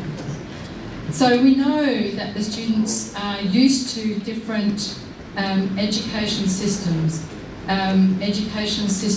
where there's enormous emphasis placed on respect of the teacher and of listening and thinking and not necessarily questioning back, okay?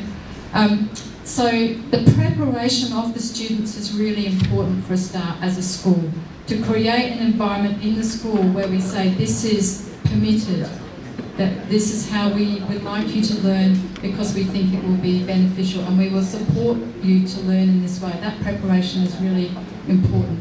And so, as I said, we're going to do a little bit of preparation with your students, but it needs to be repeated and reinforced by all the staff, because that makes your role as a tutor much easier in terms of getting the students to be active. So part of that is, sometimes we have 2 tutorials to start with that are more about learning the PBL process than actually about the content.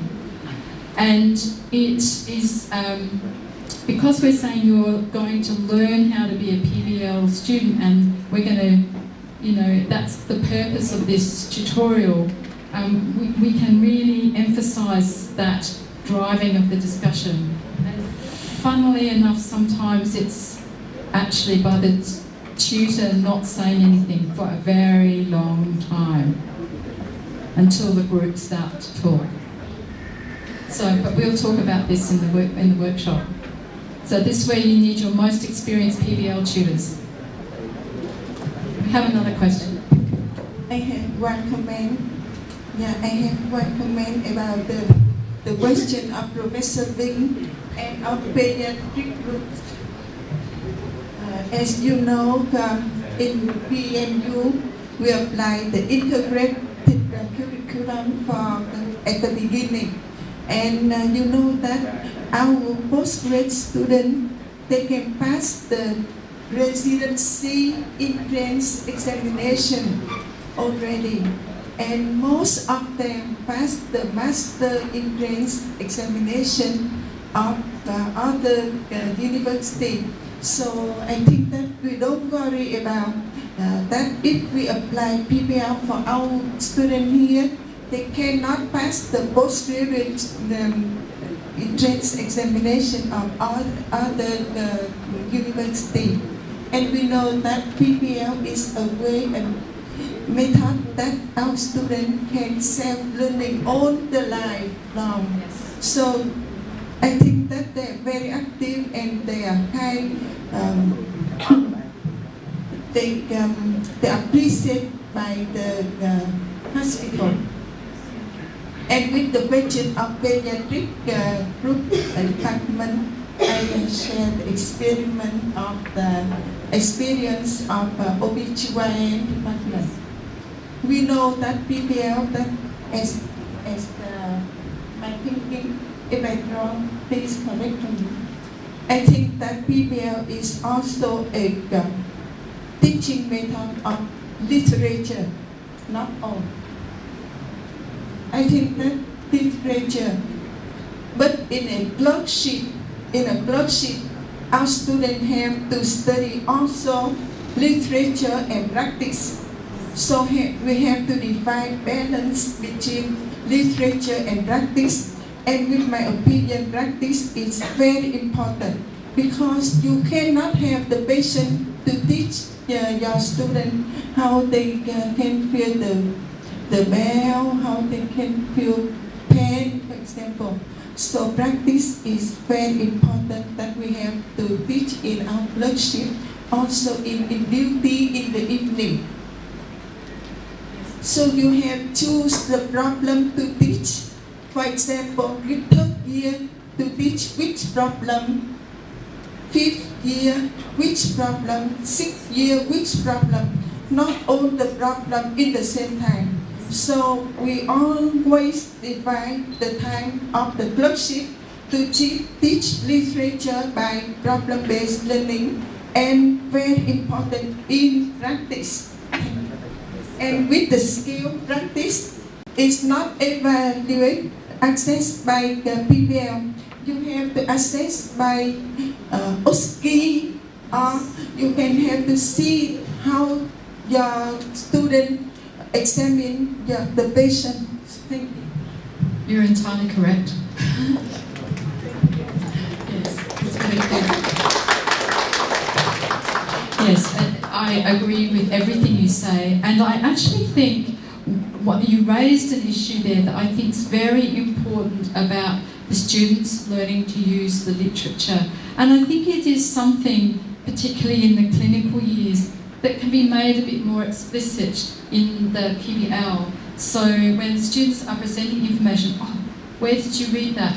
What is the quality of that resource, etc. You know, just to start bringing those skills about,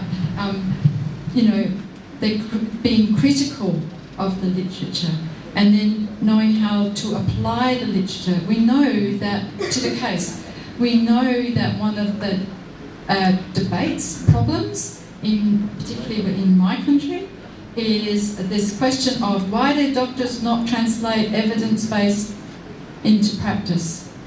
And I think making that explicit in a tutorial, what's your evidence? Okay, so let's talk about what that means in terms of the case, is a way, particularly in the clinical, that you might be able to drive that. I think that this is a good point that you raise. Yeah, so it's very good, and I agree.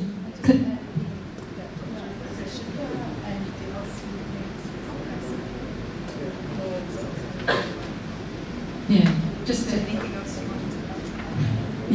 Yeah. Ethics, epidemiology, all these things can be brought into a case if we design it to do so. And I think you're right. Choose your topics for each cycle as we go through, and you may go from, the common, more simpler, through to complex. Yeah, as you go. Yeah. We have a question in the back there. Dr. Teifu.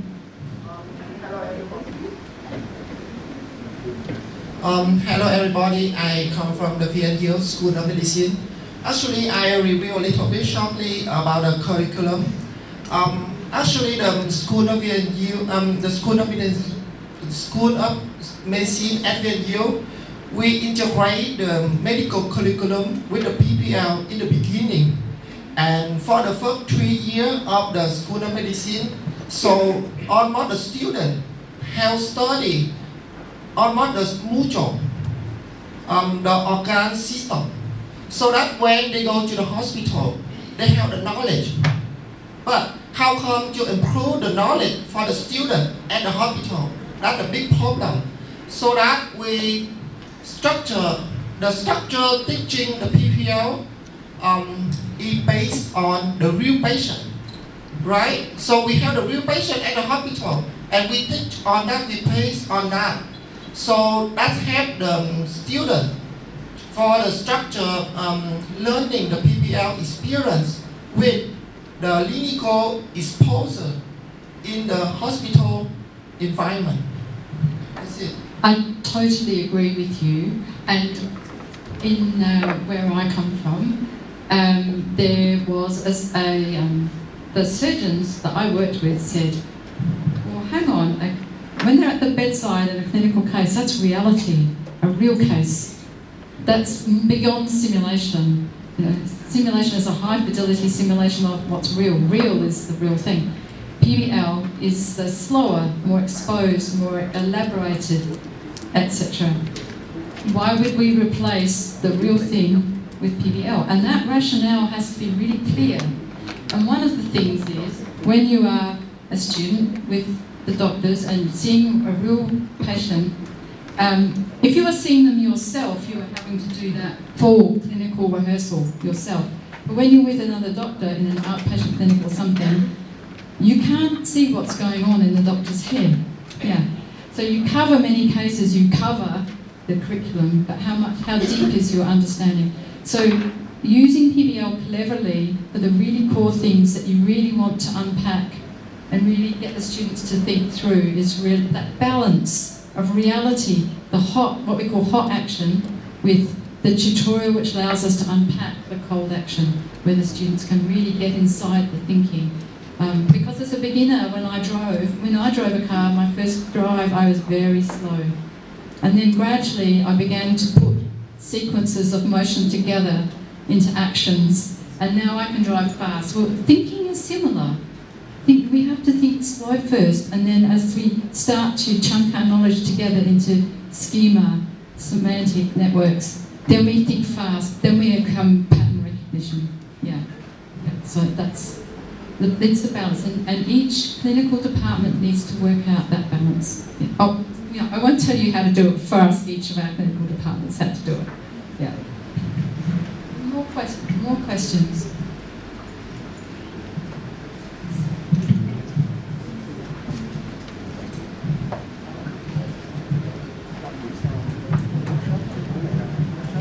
So I have one comment about this problem. The first one is in the future, according to Ministry of Health and Education, our graduate students must pass a national examination. So in the future, maybe from 2020, so all medical schools must change the curriculum to a problem-based curriculum, because all students must pass a national examination. Thanks. Wow. So knowing the nature of that examination will be very important. Knowing the nature of the evaluation of the assessment and the domains it will cover, because that allows you to design down. Because there are many ways to Rome, we say, in expression in my country, many ways to get there, but you still get there. So the interesting part is whether you get there alive and kicking and ready to go on, or whether you get there exhausted. You know, so you know what I mean? So you design your teaching method to make sure that your students get there alive and kicking and ready to go on. Yeah. So it is the national examination. Yeah. The students must do many, for example, modified essay questions, or some questions about many clinical situations. Yes. So problem-based curriculum is very essential, very important for them, yes, to prepare them for national examinations. Yes. So that's a similar, I was talking about mini cases, that's a similar type modified essay questions, but in sequence, yeah, and scenario-based questions, clinical, and so they're always having to read a scenario, problem solve it in order to answer the questions. It sounds like there's some alignment there. Yeah. Whether or not you think national exams are a good thing, that sounds like there's some alignment. And the second one, I want to comment that maybe in the medical curriculum for the first years, the second years and third years, the problem is very important. And we begin with a problem first. But in 5 years, 6 years medical curriculum, we must introduce more clinical case to change into clinical case. Yes. Yes, that is important, which raises another aspect that I could perhaps discuss with you. There will be a curriculum, therefore, of types of clinical cases, won't there? So mapping to those will be important across your 6 years. There is a potential with problem-based learning that you can add a further stage or modify it a little bit so that the students do one case but then have multiple cases that they then work through, and they can be mapped so the students get good at more and more cases, can apply their knowledge to more and more cases, so that whatever cases they're getting in the national exam, they're able to apply their knowledge. And I know that the literature on clinical reasoning suggests the more cases you're exposed to, the better your reasoning. Yeah, because reasoning is case contextual, but there is translation to similar cases. And so the students may not have seen that case exactly that's in the national exam, but because they've rehearsed so many cases, they have a better chance of doing well. Yeah.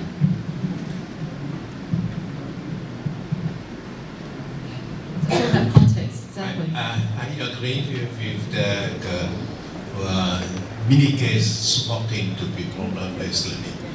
And normally the national examination in the whole medical school in Vietnam, there is two parts. One part is more theory, and we apply the most of that is one test, MCQ. But that is only more theory. But for practice, you have one examination with case study. Yeah, because practice decision making, examination, everything, the skill with case study always. Someone you said that we can make only one test with MCQ, but that is we don't agree that because MCQ you cannot control or examine the clinical knowledge or the clinical skill. Only case study. Yes. Yeah, and we apply that. And here it is a VNU school of basic. We have on the top part. This is one mini thesis, one mini thesis. Yes. Yeah, a mini thesis to make the student maybe know how to make one research or some or very small. But we have a 3-point MCQ, the test one case study, and one mini thesis. Yeah, I think this is but that's a problem. That is how many the proportion of PBL in the proportion. Not too much, but how to, because that cannot replace the mini case in the practice. Build the mini cases onto it. Is possible. And the story I was telling you about in Manchester, the paper by O'Neill that I think is in the packs. Some of the power of their PBL tutorials was the students bringing each of their clinical cases as presenting like a mini case, and then the discussion extending to those mini cases, building their knowledge further. But yes, so your students, if they're doing this sort of assessment, when they get to the national exam, that format will not be a surprise. You know, it's good. You are preparing them for it. Yeah. Another question? Question or comment? In your university, and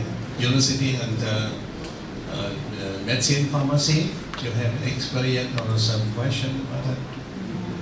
Or the Eastern International? Can I do a little demonstration? Yeah. As you can see, after all this discussion, we have a board full of words. You know, I've tried to fill it as much as possible. But part of PBL and part of working collaboratively is co-construction of information. So what we've got up here is a lot of words and a lot of I've put up comments everywhere.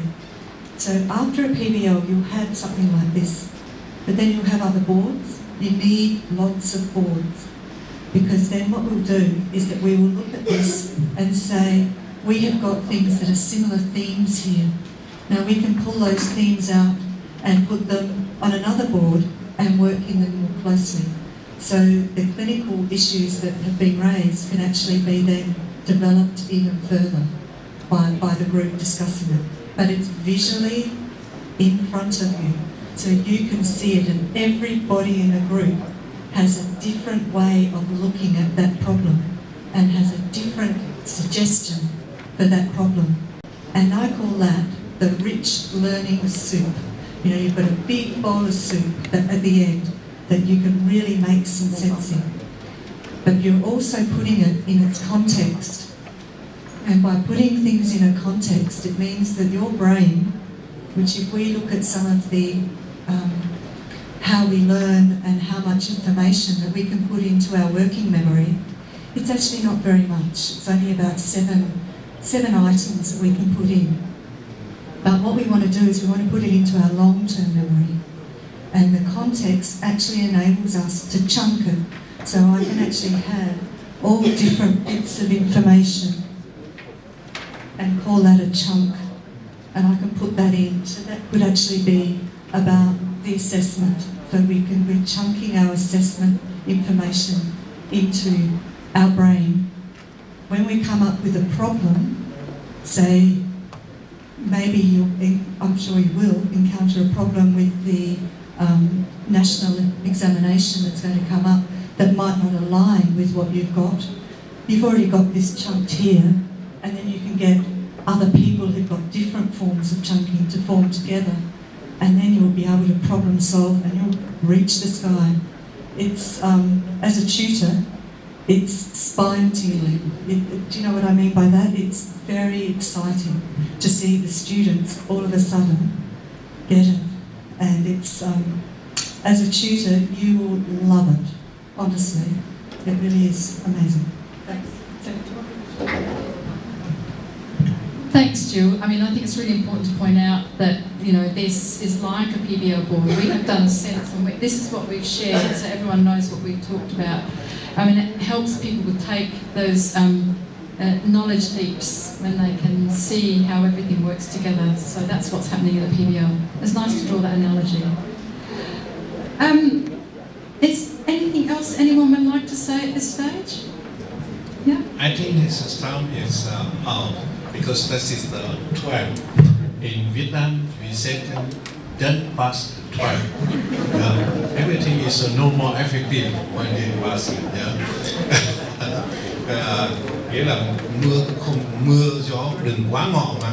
Và bây giờ là tới ngọ rồi, kéo thêm chỉ là vô duyên thôi chứ không được gì hết. Nói chung là buổi sáng như này, chúng tôi chỉ xin nói một câu cuối cùng thế này. Thực sự cái curriculum gọi là system based integrated curriculum đang làm ở đây, chúng tôi đang trao đổi gì với các chị đó. Thực sự nó cũng là một cái gọi là modify chứ không phải là một cái module hoàn toàn đâu. Có nghĩa rằng có thay đổi một số, vì các anh chị biết rằng luật không cho phép đụng chạm tới năm thứ nhất. Có nghĩa là chính trị, Mác Lênin, tư tưởng Hồ Chí Minh, từ giáo dục thể chất là miễn bàn. Chứ còn nếu đưa các chuyên gia mà tới thiết kế đó thì những cái đó nó không có trong năm thứ nhất. Và họ đưa vô trong đó những module của năm thứ nhất rồi. Nhưng mà năm thứ nhất không được đụng đến, coi như phạm hủy. Cho nên trong năm thứ nhất vẫn y như là tất cả các trường khác. Chỉ thay đổi trong năm thứ hai, năm thứ ba và năm thứ tư thôi. Còn tới cuối năm thứ tư, năm thứ năm, năm thứ sáu chúng tôi lại trở lại clamship. Clamship tức là giống như là nội hoạn sản nhi. Như vậy cũng là rotation giống như những trường khác chứ không làm hết đâu. Bởi vậy cho nên là thực sự đánh giá cái này nó như thế nào không phải là dễ. Nhưng mà rất mong các anh chị ở các cái bệnh viện khác đó, như nơi khác đó, có sinh viên của Đại học Khoa Y Đại học Đhqg, các anh chị đánh giá ủng hộ những người đó. Đứng về mặt lý thuyết thì các em nó chịu khó rồi, tại vì nghe nói rằng đây là những phi công lái máy bay thí nghiệm, cho nên là phải cố gắng nhiều. Vì vậy cho nên ra trường rất là chịu khó học, và tất cả các em đó khi thi các cái giống như chị Lợi nói, khi thi vô các cái tuyển sinh sau đại học của Đại học Y Dược, Đại học Phạm Ngọc Thạch là đều đỗ với cái tỷ lệ rất cao, chứng tỏ rằng không có vấn đề gì khiếm khuyết đứng về mặt lý thuyết. Còn về thực hành thì tôi chưa dám nói. Còn thực hành thì theo chúng tôi chắc phải đến đoạn sau 5-10 năm nữa, như em đó trở lại làm ở các bệnh viện, có phát huy được không, có tính được không, do những cái chuyện xem tin hay là xem lập trình với vợ các thứ, thì lúc đó mới đánh giá sau. Chúng tôi hoàn toàn không nói, nhưng chỉ nói rằng không đến nỗi có những cái học để cho không thể theo kịp tất cả các trường khác. Còn lại chúng ta sẽ cùng đánh giá với nhau, không phải trường này trường kia vân vân các thứ, để có được một cái cách đào tạo tốt nhất cho y khoa. Và đấy là mong muốn của những cái buổi như hôm nay. Theo tôi thì buổi sáng ngày hôm nay cũng đã đến đây là vừa rồi. Xin mời các chúng ta tạm nghỉ ở đây, có cái bữa ăn, mời tất cả các anh chị nha, mời tất cả các anh chị giữ đúng không, mời tất cả xuống dưới nhà ăn. Và chiều nay thì những người nào tham gia cái khóa này ta dự sẽ có những cái thí dụ hẳn hoi, tức là làm trên những cái ca cụ thể, và chúng ta sẽ trở lại đây vào sáng ngày thứ Sáu và cho những cái thảo luận có tính cách hơi chung chủ đề sáng thứ Sáu. Vâng, có cái gì về ban tổ chức? Cảm ơn. Thưa các thầy cô, là buổi sáng workshop buổi 1 hôm tới đây là đã